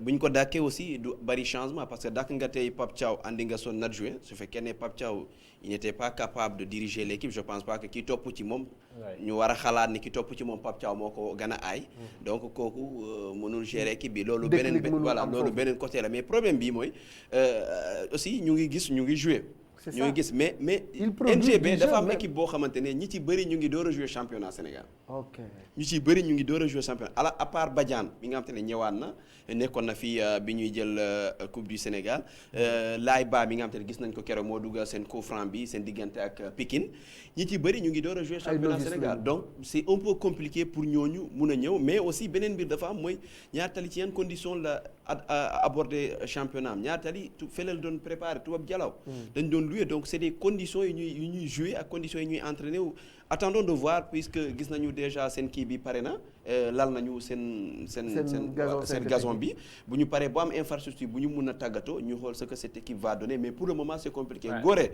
mënu ma la wax lii mooy problème Gorée parce que ñun ñëpp gis nañu Gorée bu ñuy football da ngay gis ni voilà c'est une équipe qui joue bien déggoo li ma la ñun ñëpp kay kenn mënu laa wax man mënu ma wax nii le problème Gorée parce que y a un entraîneur boo xam ne Sidaat xam nañu ñëpp qu'est-ce qu'il vaut mais l'équipe est là ça joue ça met pas des buts bon là c'est nañu xool lan mooy seen problème man de xaw ma lan mooy problème. bon après war nañ leen ndëppal la. bon waaw ndëppal leen utal leen nag mais jafe na pour le moment mais écart bi bëriwul ah. par rapport ak. mais sauf que gars yaa ngi dem pour génn ci zone c'est ça gars yaa ngi échappé wu petit à petit mais il reste encore du chemin à faire parce que NGB yaa ngi koy wax léegi pour le moment. Y a rien d'autre lu dul essayer de grappiller des points pour sortir de cette zone rouge parce que c'est quand même la pire défense du championnat avec 17 buts encaissés. Mais il faut pas oublier il faut que ñaari équipe wàcc aussi certes 17 mais ça n'aide pas quand même 17 buts encaissés pour Ñaari Tali en seulement 9 journées c'est très compliqué pour man il va falloir solidifier cette défense parce que équipe bu mel nii booy avancer dans le futur parce que am nga ay jafe-jafe ba pare man je pense que comme 10e journée par exemple même prendre un tout petit point serait bénéfique pour cette équipe parce que mun nañu grappiller nank-nank ba yéeg ci kaw mais d'abord blinder cette défense par contre Gorée mooy li nga wax rek parce que c'est une équipe joueuse mais qui n'avance pas du tout qui marque mais qui encaisse aussi on a du mal à trouver un titre pour mais benn affaire dafa am ci championnat bi aussi il faut ñu souligner ko mooy mystique bi muy commencé yàq suñu non dafay feeñ parce que gis nañu Ziguinchor peut-être image bi amuñu ko bu ñu ko munee woon image yi nga xam te ne dafa am gars yi dañuy sulli gazon bi di dugal seen parce que non problème bi mooy ñun amuñu infrastructure ñun xam nañ ne amuñu léegi amoo le peu li nga yor nga koy yàq di ci suul ay mbir te surtout Ziguinchor ki fa suul dañ koo gagné image yi ñu wone dafa suul ba pare ñu gagné ko beneen match bi tey gis nañu tamit Seneps am na ku doon filmer gars yi di sànni affaire yi foofu noonu attaquant bi dem sànni donc c'est des images bu Seneps fay na waaw affaire nawetaan man seetaan naa benn match Gorée loolu waroo ko dugal benn match ci ren non ren un footballeur un athlète waroo dugal ci voilà ren benn match mbërum lamb ok Gorée Génération Foot Alassane Djigo dañoo siffler jour Gorée bi daa jël nen toj ko ci digg terrain bi c'est-à-dire que yooyu noonu pratique yooyu noonu il faut ñu commencer di ko bàyyi. non parce que dafa dem waaw mais bàyyi nag bàyyi c'est trop dire. pour man amoon na parce que dindi ko ci esprit sénégalais yi ça va être très compliqué. peut-être changer di ko def ñu koy gis parce que ça doxalin bi mais bàyyi ko c'est trop dire. règlement moo koy régler. pourtant il y a un règlement qui est là mais pourquoi la fédération ne sanctionne pas ou la ligue. lu tax duñu sanctionner parce que Gorée ñi ko defoon club président Senghor la waa Gorée ñoo sànni woon nen bi bu dee sol nañu enquête mën naa leen wax jour bi moo ko sànni woon nen bi tey gis nañu image yi ki doon suul ca Ziguinchor gis nañu ki doon sànni. il faut prendre des sanctions donc il faut yooyu yëpp ñu bàyyi ko parce que image yooyu noonu dafay dem aujourd'hui les matchs sont filmés. rafetul en tout cas nañu ko bàyyi parce que affaire yooyu moom du lu nga xamante ni nii dafay jëmale football bi kanam léegi rek bi may ñëw sele bi yoon bi booy juróom-ñaar fukki nen laa fekk ñu teg ko ci yoon ma ni chauffeur bi moytul mais Sénégal dañoo gëm bagage yooyu laa lay wax ni mais daf fi yàgg nag mais daf fi yàgg mais nag quand même ci football bi di ko def aux yeux et aux yeux de tout le monde c'est pas bien et c'est pas baaxul ci esprit athlète. waaw mais athlète da ngay tiens-toi bien club yi on mën nañ leen comprendre parce que Sénégal bu demee bay dem coupe du monde yóbbu marabu teg ko ci gradin yi ci boppam. waaw na taxaw ci gradin. waaw ca gradin mais di xotti gazon bi di suuf bon demal Ligue 2 yow ñu xool Linguère les résultats de la Ligue 2 avec les Samba Linguère qui caracolent toujours à la tête de ce championnat là yéen a ngi koy dominer quand même. waaw largement Amara félicitations yéen a ngi job. largement on va dire mu ngoog 13 points. 13 points ah oui wax nga dëgg. 13 buts autant pour moi ma naan 13 points 13 buts. la ñu am ci Ligue 2 bi d'abord ce match nul il faut dire aussi que 3 matchs nuls un but partout la ñu am ci 9e journée bi Demba Diop Thiès FC Amitié FC mi doon dalal US Sport ak ki nga xam ne ni moom moo di Africa Promo Foot Duc yooyu la ñetti match yëpp un but partout la 0 but partout entre US Ouakam ak Kër Madior Guédiawaye moom daan ki nga xam ne moom moo di Renaissance 2 buts à 1 tout comme Linguère qui bat EJ Fatick 2 buts à 1 et enfin Jamono Fatick qui tombe à domicile face à Sonacos kon 13 buts la ñu am gannaaw match nul yu bëri yooyu yëpp malgré tout ki nga xam ne moom moo di Linguère kon mi ngi des ci boppu classement bi moom mi nga xam ne ma ngay jiitu ki nga xam ne moom moo di Kër Madior 8 points troisième match bi kii di Demba Diop FC moom moo fay daal di nekk en milieu de tableau on a des équipes comme Guédiawaye moom mi tàmbali woon championnat bu baax comme ni ñuy waxee lee mbaxalu xeer la. yaa Wakam aussi mi ngi noonu moom mi jege podium bi et comme en Ligue 2 ñoom ñaar ñi aussi ba tey ñu ngi en difficulté depuis le début du championnat à savoir Port et Africa Promo Foot. Alors très bien maintenant on va aller au pas de charge delluwaat toujours Jaraaf parce que Jaraaf ñi ngi ci tableau yu bëri naka la ñuy gérer compétition yooyu appui priorité yi fan la nekk ñu ànd ci ak Sékou Seydi qui est allé rendre visite au club de la Médina. dimanche ñaari fukki fan ak benn weeru février Jaraaf doon dalal FC Platinum ci jongante retour jëm ci tour cadrage coupe CAF ginnaaw bi ñu gagné ci match aller bi benn bal ci dara ca Harare waa Zimbabwe nekkoon ci période bu am solo ci jamono jooje la kii di Makhtar Ndiaye daal di provoqué ak coup franc ci entrée surface de vérité bi Madické Kane daal di ko dugal mu nekk benn but sax ci boobu la jongante tax ñoom Jaraaf ñu qualifié ci li nga xam te ne mooy phase de poule bu coupe CAF la taarix club bii di Médina juddu jëm ci wàllu compétition interclub CAF.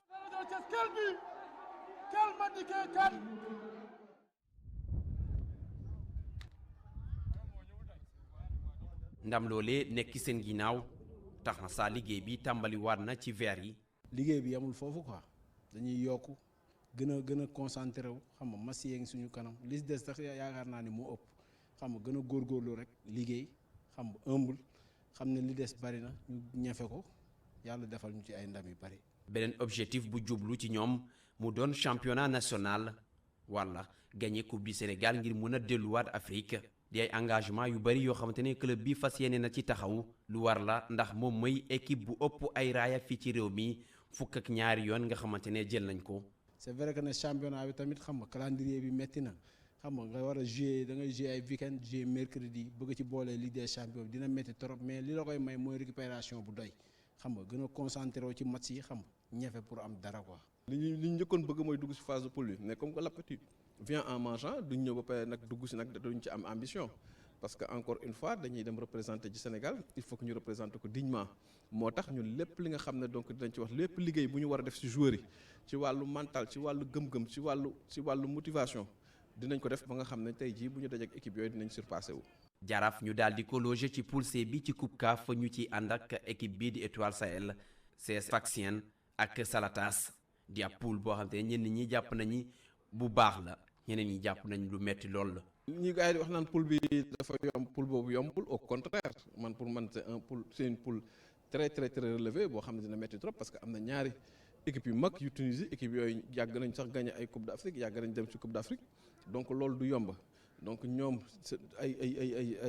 ay pays mag lañ ci Afrique ci football ñun nag on est un grand club fii au Sénégal suñu ambition moom mooy dem nekk tey ji un grand club donc d'Afrique mais cela passe par des performances cela passe par des exploits et on espère en fait donc dinañ def encore exploit si tournoi bi si phase de poule parce que objectif moom mooy dem ci quart de finale. Jaraaf nekkoon ab club amateur populaire mu tey adapté wu ci professionnalisme mu doon ab transition boo xam te ne ñoom ñi réussir nañ ko ba tey mu daal di dikkaat ci Afrique ci anam yi mucc ayib ci wàllu boo xam te ne club traditionnel yu bëri dañ cee échoué. li mu nekk équipe traditionnelle yëpp dañu mës a dund professionnalisme ña ko créé ak ñi si topp ba si ñun balaa avènement football professionnel bi 2009 fekk na Jaraaf xaw professionnel parce que seen joueurs yi yàgg nañu recruter joueur di ko fay di ko loger di ko defar lu ne Jaraaf bokk ci équipe yi njëkk di entraîner ay couleur uniforme donc yooyu jamono yooyu Jaraaf commencé woon na dund football professionnel fàtte woo leen ni président Fara Ndiaye feu président Fara Ndiaye créé woon na fi Jaraaf SA yooyu yëpp jamono yooyu kon Jaraaf yàgg na dund professionnel donc moo tax méttiwul ñu jógee ci club traditionnel dugg ci club professionnel. Jaraaf ñëpp xam nañu donc c'est une famille et la fibre en fait du Jaraaf se transmet donc de père en famille ou d'oncle à neveu man mii di waxantax yéen je suis un fils de dirigeant du Jaraaf et neveu de dirigeant donc du Jaraaf que tout le monde connaisse mais léegi ñun nag aussi fibre boobu bu ñu la ko transmettre boo ñëwee aussi da ngay ñëw bàyyi sa waar dirigeant bu ñëw da ngay jéem a def li nga xam ne ñi nga xam ne ñoo la ko fi teg sax defuñu ko woon loolu nag moom moo tax tey jii Jaraaf continuer di exister continuer aussi di am ambition et continuer aussi donc di gagner. beneen mbir mu am solo mooy coppite gi nga xamante ne dafay am ci banc club bi Cheikh Gueye mi nga xamante ne yoroon na fi Guédiawaye football club yoroon Sonacos bu Diourbel ak Stade de Mbour daal dina dikk ci banc vert yi ngir rek wéyal liggéey bi nga xamante ne Malick Daf ak staffam ñu ngi ko woon amal depuis 2016 ci liñ koy xaarandi ñaari objectif yi ci la bokk mooy def ab campagne bu am solo ci coupe CAF waaye fexe ba qualifier équipe bi ci compétition interclub CAF bu saison bii di jeex.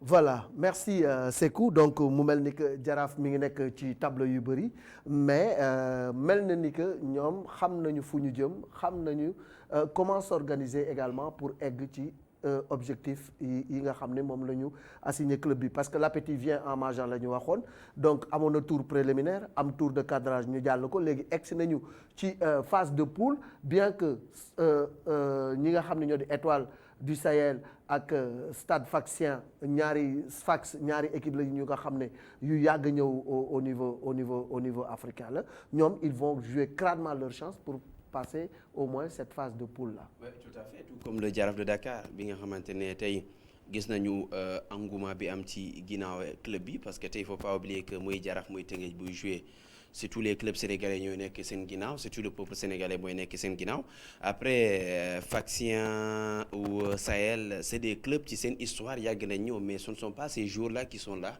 ñoo doon ñëw parce que parfois dafay am nuance un peu ci entre l'histoire du club et l'actuelle équipe voilà équipe yi nga xam te ne ñoo fi nekk tey su fekkee ci côté histoire Jaraaf aussi am na histoire 50 ans quand même c'est quelque chose même ci Afrique amuñu histoire boobu c'est la première fois club bi di dem ci phase de groupe coupe CAF mais ci côté ancienneté boobu noonu y a les organisateurs ñi nekk ci ginnaaw club bi ñooñu am nañu vécu boobu noonu ñooñu xam nañ c'est quoi le voyage parce que aujourd'hui les clubs sénégalais bu la kenn nax lu ñu réussir pour ñu dem fii tey phase de groupe ñi bëri ñi naan non c'est parce que y a coronavirus fii public amul fii non c'est parce que club bi ci côté li nga xamante ne mooy logistique moom la ñu réussir dañoo fexe ba côté logistique ñu gérer ko les clubs voyagent bien dañuy préparer bu baax mettre seen joueurs yi dans des conditions dem recruter les meilleurs jëlal Teungueth ak Jaraaf yan joueurs lañ dem jëli. c'est ça ils ont allé prendre les meilleurs joueurs dans des clubs respectifs.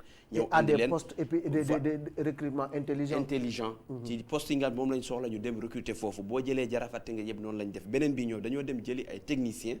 ak ñi nekk seen ginnaaw ñu andi teg leen ils sont allés chercher des partenaires ñu dem indi itam lépp li nga xamante ne moom moo war pour club bi nekk dans des conditions de performance donc boo tolloo foofu noonu amatul leen loo ragal maa ngi dégg benn jour Youssouf Dabo di wax loolu il faut sénégalais bàyyi di xeeb suñu club yi je pense que il faut ñu toll foofu noonu tey Zamalek ñeneen am nañu vécu oui c'est le club qui a ce vécu là mais ce ne sont pas les joueurs qui sont là tey ñoo ñi fi nekk peut-être mën nañu wax ni yenn club yi 2008 2018 boo jëlee ñoom ñu ngi yoon fii di gagner ay compétitions mais tey ces joueurs qui sont là-bas ñi ci bëri peut-être lii moo nekk seen première année donc il faut club yi encore ñu redoubler effort yi ñu doon def ci côté logistique tey Jaraaf ñi ngi xëcc Cheikh Gueye par exemple côté technique il faut saluer le travail de Malick Daf quoi qu'on dise c'est un entraîneur chevronné qui a marqué de son empreinte ce club là am na lu mu fa bàyyi léegi Cheikh bu ñëwee dafay appuyer wu ci loolu peut-être pour gën a yéegalaat club bi vers le haut. Cheikh c'est un technicien c'est un espagnol il est formé en Espagne moom philosophie boobu la am après il a un vécu parce que Cheikh quand il est arrivé en 2017 il était l'adjoint de Dabo fale Guédiawaye Football Club bi gars Dabo demee Coupe d'Afrique boobu mu ñëwaat ñu dàq ko après Cheikh moo ko remplacé ak Guédiawaye Football Club mu fa jógee parce que histoire Cheikh ak Dabo un peu dafa lié parce que dafa jógee Guédiawaye dem Sonacos Dabo nekkoon jamono jooju noonu Stade de Mbour Dabo jógee Stade de Mbour Cheikh ñëw jël Stade de Mbour Dabo ñëw Teungueth FC Cheikh noonu la demee fi nga xam te ne moo di AS Kaloum donc c'est un technicien boo xam nañu ni tactiquement il est fort il a des idées il a tout ce qu'il faut mais est-ce que tey philosophie bu mu am peut-être mun na ko am Jaraaf parce que Jaraaf c'est un grand club qui sait s'adapter et Cheikh Gueye c'est un technicien un jeune technicien qui a ses idées qui a une certaine lecture du jeu boo xam te ne qui a sa philosophie même si on entraîne que ce soit Cheikh Gueye que ce soit Dabo va toujours mourir avec ses idées mais il a quelque chose à apporter au Jaraaf et le Jaraaf a besoin d'un coach comme ça boo xam ne tactiquement il a une touche boo xam te ne war na ko mën a apporter même si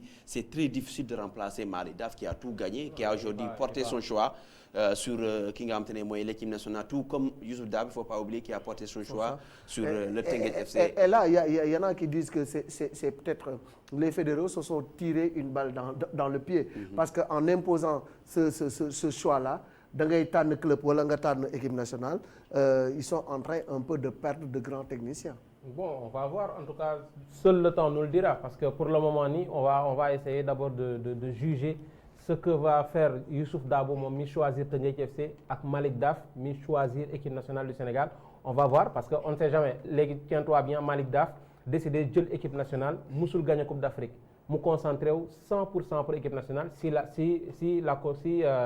le Sénégal gagne la Coupe d'Afrique on va dire que la fédération avait raison si Teungueth FC sort ci li nga xam ne moo di poulu Teungueth bi wala d'ici 2-3 ans mu miin Coupe d'Afrique on va dire que la fédération avait raison donc pour jugement boobu on va laisser du temps pour revenir un petit peu ci poulu Jaraaf bi très rapidement parce que c'est vrai qu'il y a le CS Sfaxien il y a aussi ki nga xam ne moom moo di l'Étoile Sahel mais il y a aussi Salitas donc poule bu metti la mais c'est jouable. C'est équilibré pour man aussi. waaw c'est jouable pour Jaraaf mais li ma ci xaw a sànni xeer rek mooy il faut pas tout donner ci compétition africaine. Il faut pas se tromper d'objectif. Il faut pas se tromper d'objectif parce que yaa ngi koy wax léegi certes ay équipes yu changé la mais il y a l'expérience et l'organisation Zamalek tey mënuñu ko tekkale ak Teungueth FC c'est pas possible.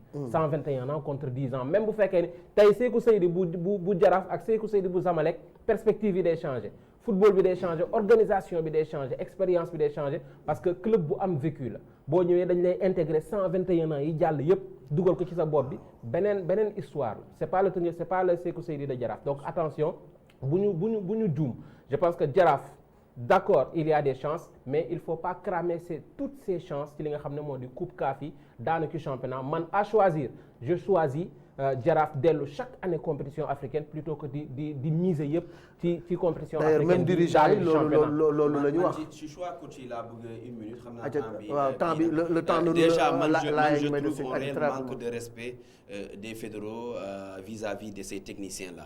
parce que tey une décision comme ça boo xamante ne dafay xool des techniciens mënoo toog entre 4 murs ngeen toog rek mu neex la ngeen génn naan may nañ la ñetti weer ngeen tànn soit la fédération wala. voilà et puis sans contrat. yaa ngi compris au niveau de la voilà sans des contrats yoo xam ne da nga koo teg c'est-à-dire nit ki boo koy naan exemple su ma leen Malick bàyyil 16 bi.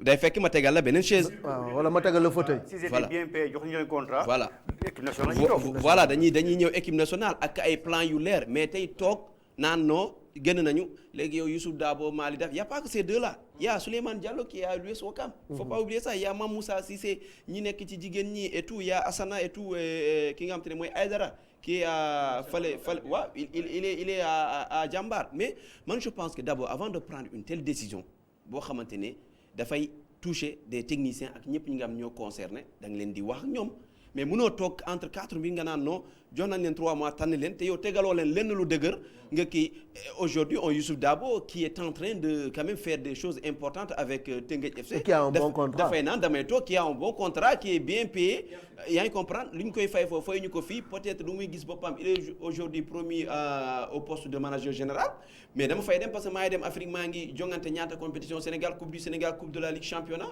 mais il y a un manque de respect ci façon bu ñu traiter ce dossier là. En tout cas il faut revenir sur ça gën ci xalaat dañuy ànd également ak Cheikh Diop dem ci benn découverte muy Bisport Academy ñi ngi nekk fii ci centre sénégalo-japonais di fa def également liggéey bu am solo Cheikh Diop tout de suite avec cette belle formation.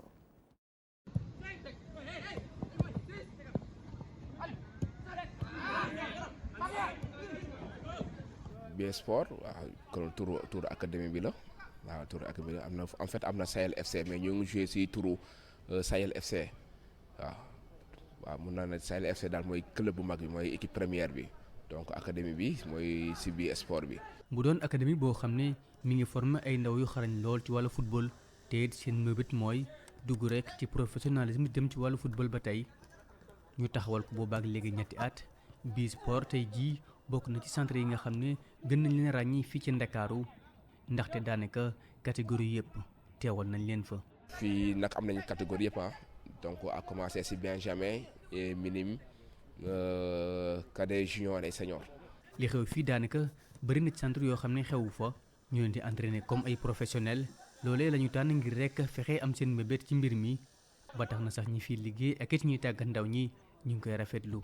su ma la mënee wax daal dëgg rek mooy dañu liggéey comme ay professionnels parce que on aspire être des professionnels léegi nag boo ko commencé wul liggéey fii booy bu ñu demee fee dañu am problème même si tous les moyens ne sont pas réunis dañuy jéem a def le tout rek pour adopter wu ci loolu xam nga parce que dañu yor ay booy yoo xam ne dañu ñaan yàlla ñu nekk ay professionnels kon sinon bu ñu liggéeyul fii liggéey professionnel rek bu ñu demee fee dañu am problème. dañuy travailler ñoom psychologiquement mentalement physiquement lépp côté yëpp dañ ciy liggéey quoi parce que xam nga góol dernier rempart dafa laaj psychologiquement nga pare mentalement nga pare ak concentration surtout concentration bi foofu si loolu la ñuy gën a liggéey quoi. fii ci Sénégal championnat bu ndaw ñi daanaka taxu koo bëri lool équipe yi dañuy toog ay weer yu bëri du ñu am ay jongante yoo xam ne mën nañ koo amal waaye ngir mën a génn ci loolee Bisport moom am na yoon wu ñuy jaar. donc défaut bi loolu si la bokk le fait que petite catégorie bi duñu am compétition bu doy mais ñun nag dañu am suñu programme bopp donc aussi ñoo ngi joué champion ñoo ngi joué benn tournoi en junior pratiquement aussi tous les semaines dañuy joué ay match amicaux donc après fu mu toll nii may wax yow en catégorie li ko deree catégorie cadette junior senior à peu près am nañu plus de 15 matchs après am na tournoi yoo xam ne dañuy invité ñu joué. loolu moo ñuy permettre booy nekk en compétition parce que ba léegi championnat bi démarré gu déjà moo tax. Jano Ndiaye mi entraîné ndaw ñi daanaka fu ne jaar na fa laata muy egsi fii te moo gën a yi sax yàgg nañu lool. centre bi depuis bu ñu ko fondé ba léegi maa ngi si en 2018 ba léegi coach bi nii moo ma yar ba may nekk xale ba léegi waaw moo tax lépp lu ma waxal dama koy déggal depuis ba may nekk gone waaw. xaw ma keneen beneen école de football bu dul fii ak moom après si la yàlla defee mu am centre mu andi ma foofu. ci condition yu baax yi nga xam ne ci la ñuy liggéeyee tax na ndaw ñi ne fii ñoom am nañu yaakaar ci seen ëllëg. su ma sañoon tey jii exemple coupe du Sénégal ñu jël ko ak championnat bi yëpp sama objectif mooy ma signé pro dimbali samay waajur ak ñëpp ñu ma bëggoon quoi ak ñëpp ñu ma doon dimbali ak ñu nekk sama ginnaaw ñëpp. ba si coach bi ma yoon nii. ñëpp xam nañu ni football gardien bi am na ci solo lool ndax mooy ki ngay mujj jànkonteel ngir rek mën a dugal bit ba tax na ngir tàggat leen fii moom duñ ci bàyyi benn détail te ñoom ñii saa ñu xëyee ñu ngi gën di xarañ. bu dee wax dëgg rek moo neex yàlla bi ma fii ñëw fekkoon naa ci 1 mais yóbbu nañ leen au moins yóbbu nañ leen ci 7 wala 6. te loolee sax li koy gën a yombal bokk na ci bu ki leen di tàggat doone koo xam ne ñëpp a ko ràññee ci mbir mi. xam nga am na niveau yoo xam ne boo ko tollee boo ñëwee yor ay booy surtout ñu la doon dégg te doon ñu la gis nga ñëw dem ba yor leen loolu day nekk affaire bu rëy si ñoom léegi boo leen yoree loo leen wax rek dañ koy nangu ba pare ñu gis yow yaa ngi doon liggéey lu mel noonu boo ñëwee bu ko indi si ñoom rek ñoom dañ koy mën a nangu quoi. formation bi ñu amal fii ci ndaw ñi ak seen xarañteef li ko yombal bokk na ci jumtukaay ñu am ngir rek mën a amal lu ni mel loola ñu koy rafetlu te it di mën a amal seeni match à domicile di loo xam ne yombul lool. chance la avantage la parce que ñun fii am na ñu fi jiitu woon am na ñu fi nekk def ay démarches franchement mais xam nga yàlla ji moom moo yor ay affaire am. waaw yàlla ji gëm naa dañoo faral parce que dañoo faral gëm naa loolu parce que ñun moo wax dëgg yàlla à 3 ans yi am na club yoo xam ne ak académie yoo xam ne ñoo ñu mag fuuf te ñun fi ñu toll ni tolluñu fa ëppale ñu dara franchement parler donc chance la kon chance la yàlla benn côté moom dafa ànd ak dañoo tàccu daal maanaam donc dañuy ñaan yàlla loolu continuer daal. centre bii li ko tax a jóg nekkul rek former ay ndaw ngir ñu mën a xarañ ci football seen doxalin ci biir terrain bi ak it bu ñu génnee am na solo lool ci ñoom ndax dañoo bëgg rek defar ay leader ñoo xam ne saa su ni dinañu mën a jiite. daanu moon di quoi nangu ñuy wax ak man soo waxee man rek après waaw damay mer mais moom damaa xam ne moom moo ma yar moo tax ma xam loolu bañ na ko sax ba fii booy la ñu ne sa papa la man nangu leen loolu sama gars yi parfois neer yi bu tàngee nii da ngay mer waaw mais parfois tamit après nga encouragé leen dara bu xewee nii ak loo xamante ni jaar na yoon jaaru yoon nga encouragé leen non du ma saaga moom ci biir terrain bi ma leen saaga ndax naa mer moom mais du ma saaga kenn buñ génnee sax après dama leen ne maa ngi jégalu xam nga rek neer yoo tàngoor yooyu noonu. football fi mu toll ci jamono yi gardien de but daf cee am solo lool rawatina sax jeu de pied maanaam mën a football ak tànk yi loolee sax ku ko amul daanaka ci ay jafe-jafe ngay dëkk. gardien de but actuellement boo mënul ballon pied mooy sa équipe parce que gardien de but boo mënee ballon pied rek da ngay yokk supériorité numérique parce que bu défense bi nekkee 4 yow góol bi nga mun ballon pied rek jàppal ne foofu 5 ngeen kon attaquant yi dañu gën a am problème mais boo mënul ballon pied bal bi dellu soit si yow nga am problème pour jouer au pied kon sa équipe day gën a am problème parce que loo jot dóor ko si tuus bi équipe bi day nekk di subir mais boo mënee ballon pied gars yi jaaxle parce que am na défenseur yoo xam ne ñemewuñu dañuy jël bal bi rek jàllax la ko sànni la ko n'importe comment léegi boo mënul ballon pied bu ñu la ko joxee da ngay am problème te léegi boo amee problème après sa équipe day subir. mu mel ne équipe yu mag a mag fii ci Sénégal ndaw ñi fiy tàggatoo saa su ne ñi ngi rek joyanti seen i njuumte te loolee ñoom ràññee nañ ko bu baax. sama football yokk nañ lu bëri am na ay ateliers yoo xamante ni man mosuma ko comprendre presque ba ma ñëwee fii laa comprendre bu njëkk je ne jouais pas simple quoi simple ma woon si bal bi ma bëggoon bal dama doon téye di jouer mais léegi dama simple quoi loolu laa gis sama football. tey jii fi ñu teg seen bët waa Bisport moo rek am centre yu mel ne Jàmbaar Génération Foot wala sax Dakar Sacré-Cœur yaatal centre bi te it fexe rek ba am ay partenaires ngir mën a yeggale liggéey bi. de Génération Foot Dakar Sacré-Cœur comme ñooñu am ay dem ba am ay partenaires club yu mag donc si objectif yi la bokk donc je pense que président bi loolu siwam la objectif am la bokk tamit te moo ngi dox si loolu daal moo ngi dox si loolu franchement loolu la ñuy ñaan daal parce que loolu daal day doxal académie day dundal académie avantage la si académie nga am club partenaire quoi bu mag bu nekk à l'extérieur. ñu taxawal ko ci atum 2018 Bisport doon na centre boo xam ne wuute nag yu bëri fii ci Ndakaaru ndaw ñu fay tàggatu ak it jumtuwaay yi nga xam ne centre bi am na ko ak it ñaari terrain synthétique di lu jafe lool waaye it di loo xam ne ñi fiy tàggatoo ñu ngi koy rafetlu ndax dina leen may rek ñu mën a eggali seen i mébét maanaam dem jogante ji bitim réew.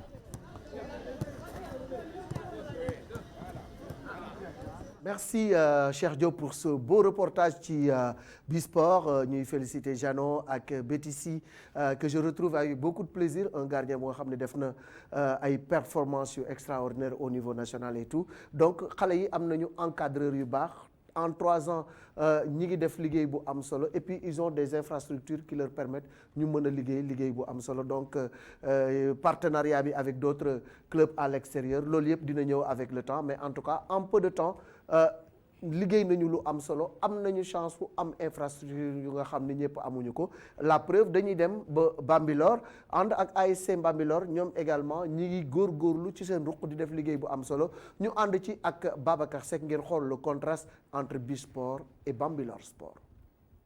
football club bu Mbambilor mu ngi waajal boppam ngir door championnat régional ci njeexitalu ay bés bi ci kàddu entraîneur bi di Najer Badji ay xalem pare nañ ngir dem jongante ji. liggéey bu ñu jot a def vraiment c'est satisfaisant liggéey bi xaw na baax parce que début bi dañoo amoon effectif pléthorique et le effectif dafa bëri yoon mais au fur et à mesure ñuy dem nañ ba ñu xool yan joueurs ñooñu mun a apporter lu ñu soxla ñu génnee un groupe bu 34 joueurs boo xam te ne moom lañ gis ni joueurs yi ñooñu mun a yóbbu fu ñu bëgg mooy objectif accomplir mission bu ñu jox mission bi mooy maanaam faire monter l'équipe yéegal équipe bi en national 2 ñu jógee fu ñu nekkoon mun a yéeg ci kaw pour club bi ñëpp képp ku mun a toog fépp foo toog Sénégal nga mun a xam club bi. ci wàllu joueurs yi seen bëgg-bëgg mooy yéeg ci national la. waaw pare nañ physiquement mentalement et moralement vraiment parce que gis nañ staff yi liggéey bi ñu nekk di def pour mettre ñu dans les bonnes conditions te vraiment loolu xam nga ça passe pas inaperçu ñoo ngi koy gis te ça nous touche vraiment moo tax ñun tamit dañoo am bor bu ñu leen war a fay mooy fexe ba défi ren bi mooy montée bi ñu assurer ko incha allah. ñoo koy gérer ah c'est pas tout à fait facile xam nañ Sénégal li fi nekk.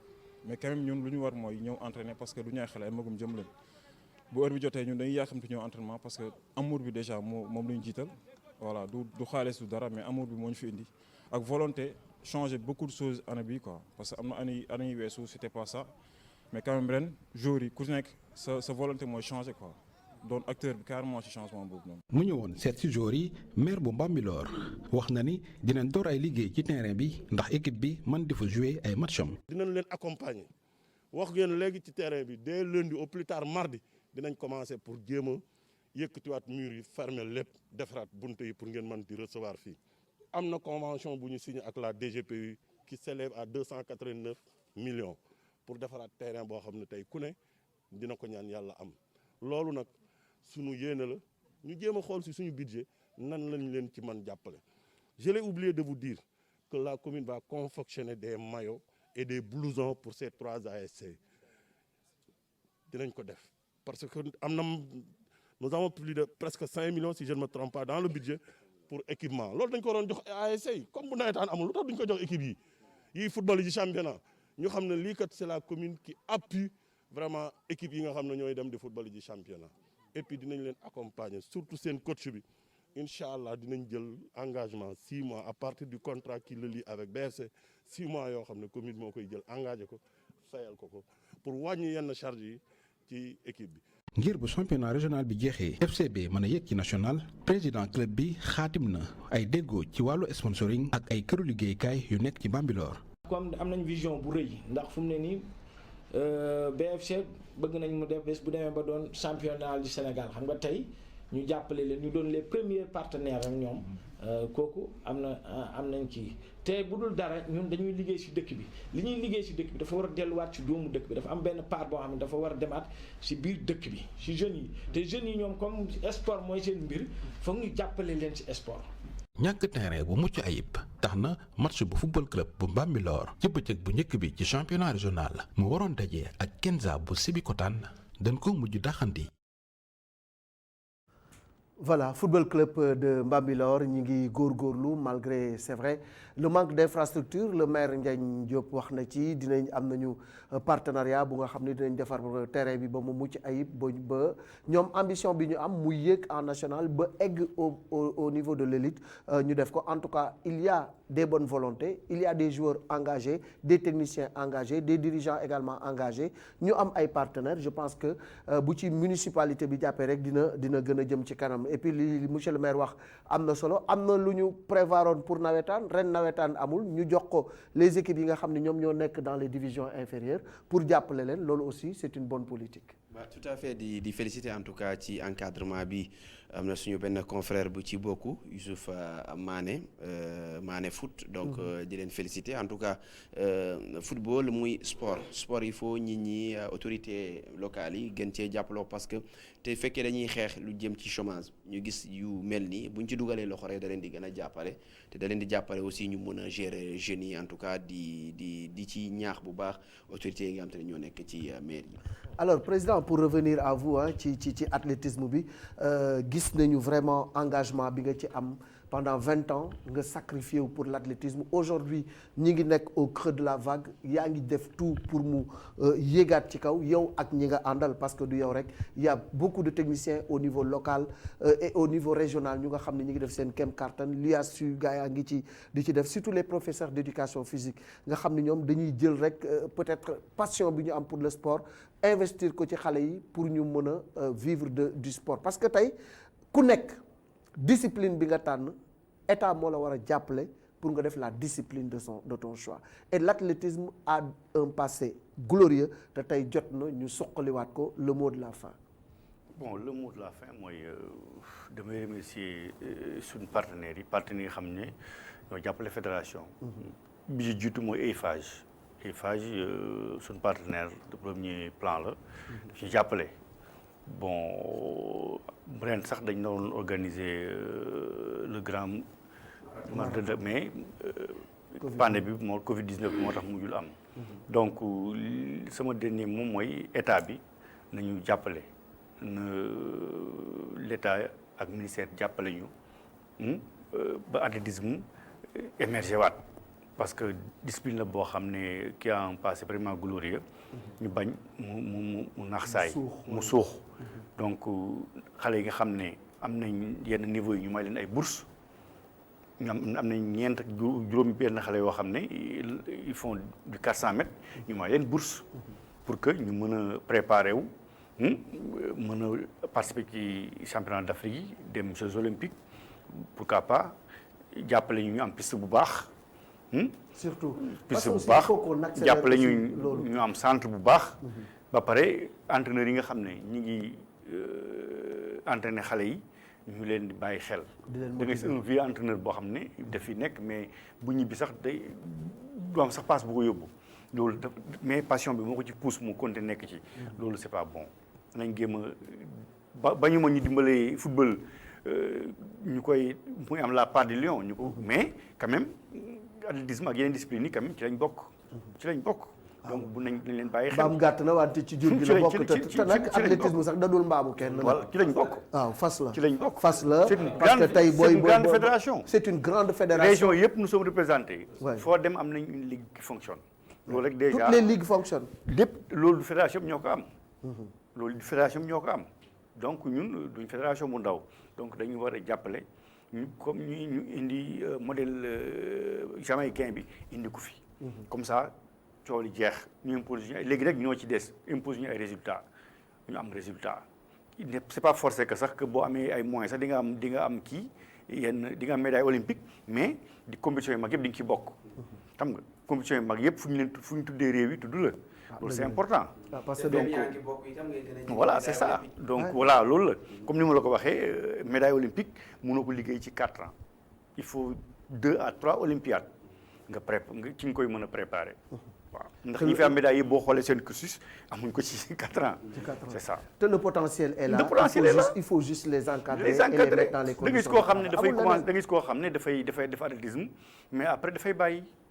parce que gisul du am benn motivation. waaye athlétisme bu njëkk du am pointe du am dara. dégg nga te athlétisme dafa métti. boo defee entraînement ba ñëw lekkuloo. boo defee 6 mois da ngay claqué. ay secondes yi ngay wax loolu balaa nga koy grappiller. non parce que boo amul condition loo fekk kër gi loolu ngay lekk. sprint benn seconde mu ngi ko travailler 4 ans du ñëw 4 ans benn seconde.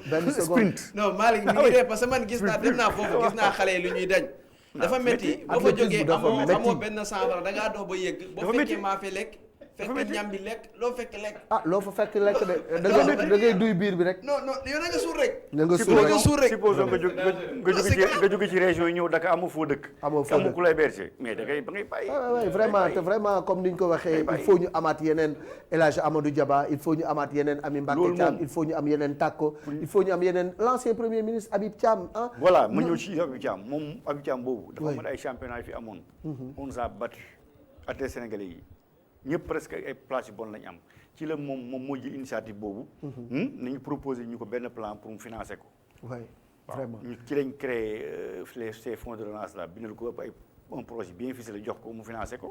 chaque année ñu am 120 millions gars yi dindi ko. gars yi dindi ko loolu nañ ko indiwaat le président Lamine Diack ñu ngi koy ñaanal mu ñibbisi ak jàmm moom tamit ak yooyu tax ñu dindi ko. vraiment il y a des actions waxuma la sax loolu mais dirigeants sénégalais yi li ñu occupé au plan international war na tax ñu jàpp discipline bi. ñu jàpp discipline bi ndax loolu. discipline bi mooy dem Jeux olympiques discipline bi moo du discipline bu ndaw nañ ko jàppale. nañ ko jàppale dem ci discipline yi nga xam dañ lay gagné rek nga ñibbisiwaat. tey bii dañuy jël millions yu bëri ñoo xam ne deuxième place la ñu am ñëw ñu xëpp leen millions yi dul jeex. ñun bu ñu joxoon le cinquième rek bu ñu joxoon cinquième rek du ñu wax dara. mais man loolu ça fait mal dañuy jeexal mais des nouvelles équipe football ñëw benn deuxième place yi ñu xëpp ko millions yi dul jeex ñun c'est un des cinquième mënuñ ko am. des nouvelles de wala joxe lay wala ñuy joxe lay kër yu gën xamul ñu dara. Kendoy vous avez des nouvelles de Kendoy. waaw Kendoy moom foofu moom vraiment sur instruction du chef de l'État vraiment ministère dimbali nañ ko man ak le directeur des activités sportives ñoo état bi jox ko 10 millions. sans compter loolu bokkul ak ay prime am. bokkul ak prime am parce que prime yi toog nañ c'est 4 ans 5 ans xam fay ñu prime. elle n'est pas la seule dans cette situation. moo tax xam naa état bi doxalee ko noonu parce que buñ ko fayoon prime yi moom les autres allaient se soulever. coow peut-être moo tax gars yi ne formule boobu moo gën président sur l'institution du président de la République ñu jox ko 10 millions. waaw mais prime yi aussi nañ ko fay. prime nañ ko war a fay prime yi prime moom du athlétisme kii yëpp discipline yëpp la. mais wér-gu-yaram daal mi ngi tane. champion la Lyon ñu ngi lay ñaanal nga tane ak jàmm avec le soutien de tout le monde ñu lay ñaanal nga tane ak jàmm mais aussi le président Lamine Diack il y a un vaste mouvement pour que ñu jàppale suñu président Lamine Diack aussi mu ñibbisi ak jàmm doy na sëkk toog bi France doy na sëkk c'est vraiment na ñibbisi te ñi ci ñëpp jàpp en commençant par le président de la République merci président d'avoir répondu à notre invitation merci monsieur Football voilà pour ce survol de l'actualité du football local ñi ngi lay sant di la gërëm léegi-léegi yaa ngi ci rajo bi boo ci jógee ñëw ci télé bi loolu dafay wane ni rek ndaw nga te yaa ngi jox football li mu moom. on va dire que ci biir dañ ci suy football quoi. xaalisu football wala xaalisu sport lañ la génte quoi. mais en tout cas parce que yaa ngi koy wax léegi ci rajo bi aussi il y a aussi rendez-vous ci compétition africaine yi parce que Jaraaf moom dina tàmbali compétition am à partir du 10 mars suma juumul. voilà déjà le 6 samedi 6 Teungueth FC moom it dina accueillir ki nga xam ne moom moo di. Mouloudia d'Alger pour sa troisième journée à Thiès et nous y serons inchallah. Nous y serons bien sûr ci noonu kon la ñuy tàggawee et di remercier aussi bien évidemment Kandji Couture moom mi nga xam ne moo jaar fii du rue 10 mais Kandji ay na waaw non foog ñu ñamal ko ci non Kandji ay na foog ñu kii parce que jaar na ci daal Kandji Couture rue 10 laay numéro bi ngi noonu. di remercier aussi As Diaw mu ngoog As Diaw moom mi waaw non xam nga télé dafa metti sol gi tamit dimanche bu jot nga solu mu ngoog loolu moom buñ ci jàppul du baax Kandji ni nga def nii baax na et puis li nga ñawal sama waa ji am na solo macha allah am na ñam parce que simple na rafet na Seeku ko jaar ci service bi wala sa poche si jaar waa jël sama 2500 dem jënd voilà merci aussi à Seeku monsieur tous les sports man dootuma la woowe monsieur basketball mais gis naa ni yaa ngi def tout pour que Omnisport répondre à son nom quoi. waaw mais tout à fait parce que yeneen discipline yi amuñu xaalis lu ñu am mooy média yi. média yi rek ñoo leen mën a jàppale Sénégalais yi gis leen xam jafe-jafe gu ñuy dund te loolu suñu devoir la ñu def ko donc bu ñu koy def aussi dañ ci ànd mbette semaine bii ñëw dañuy wax ci boxe parce que boxe ñoom itam démb lañ tàmbalee seen championnat bi tey ñu ngi yoon jongante incha allah semaine bii ñëw daañu waxtaan ak ñoom.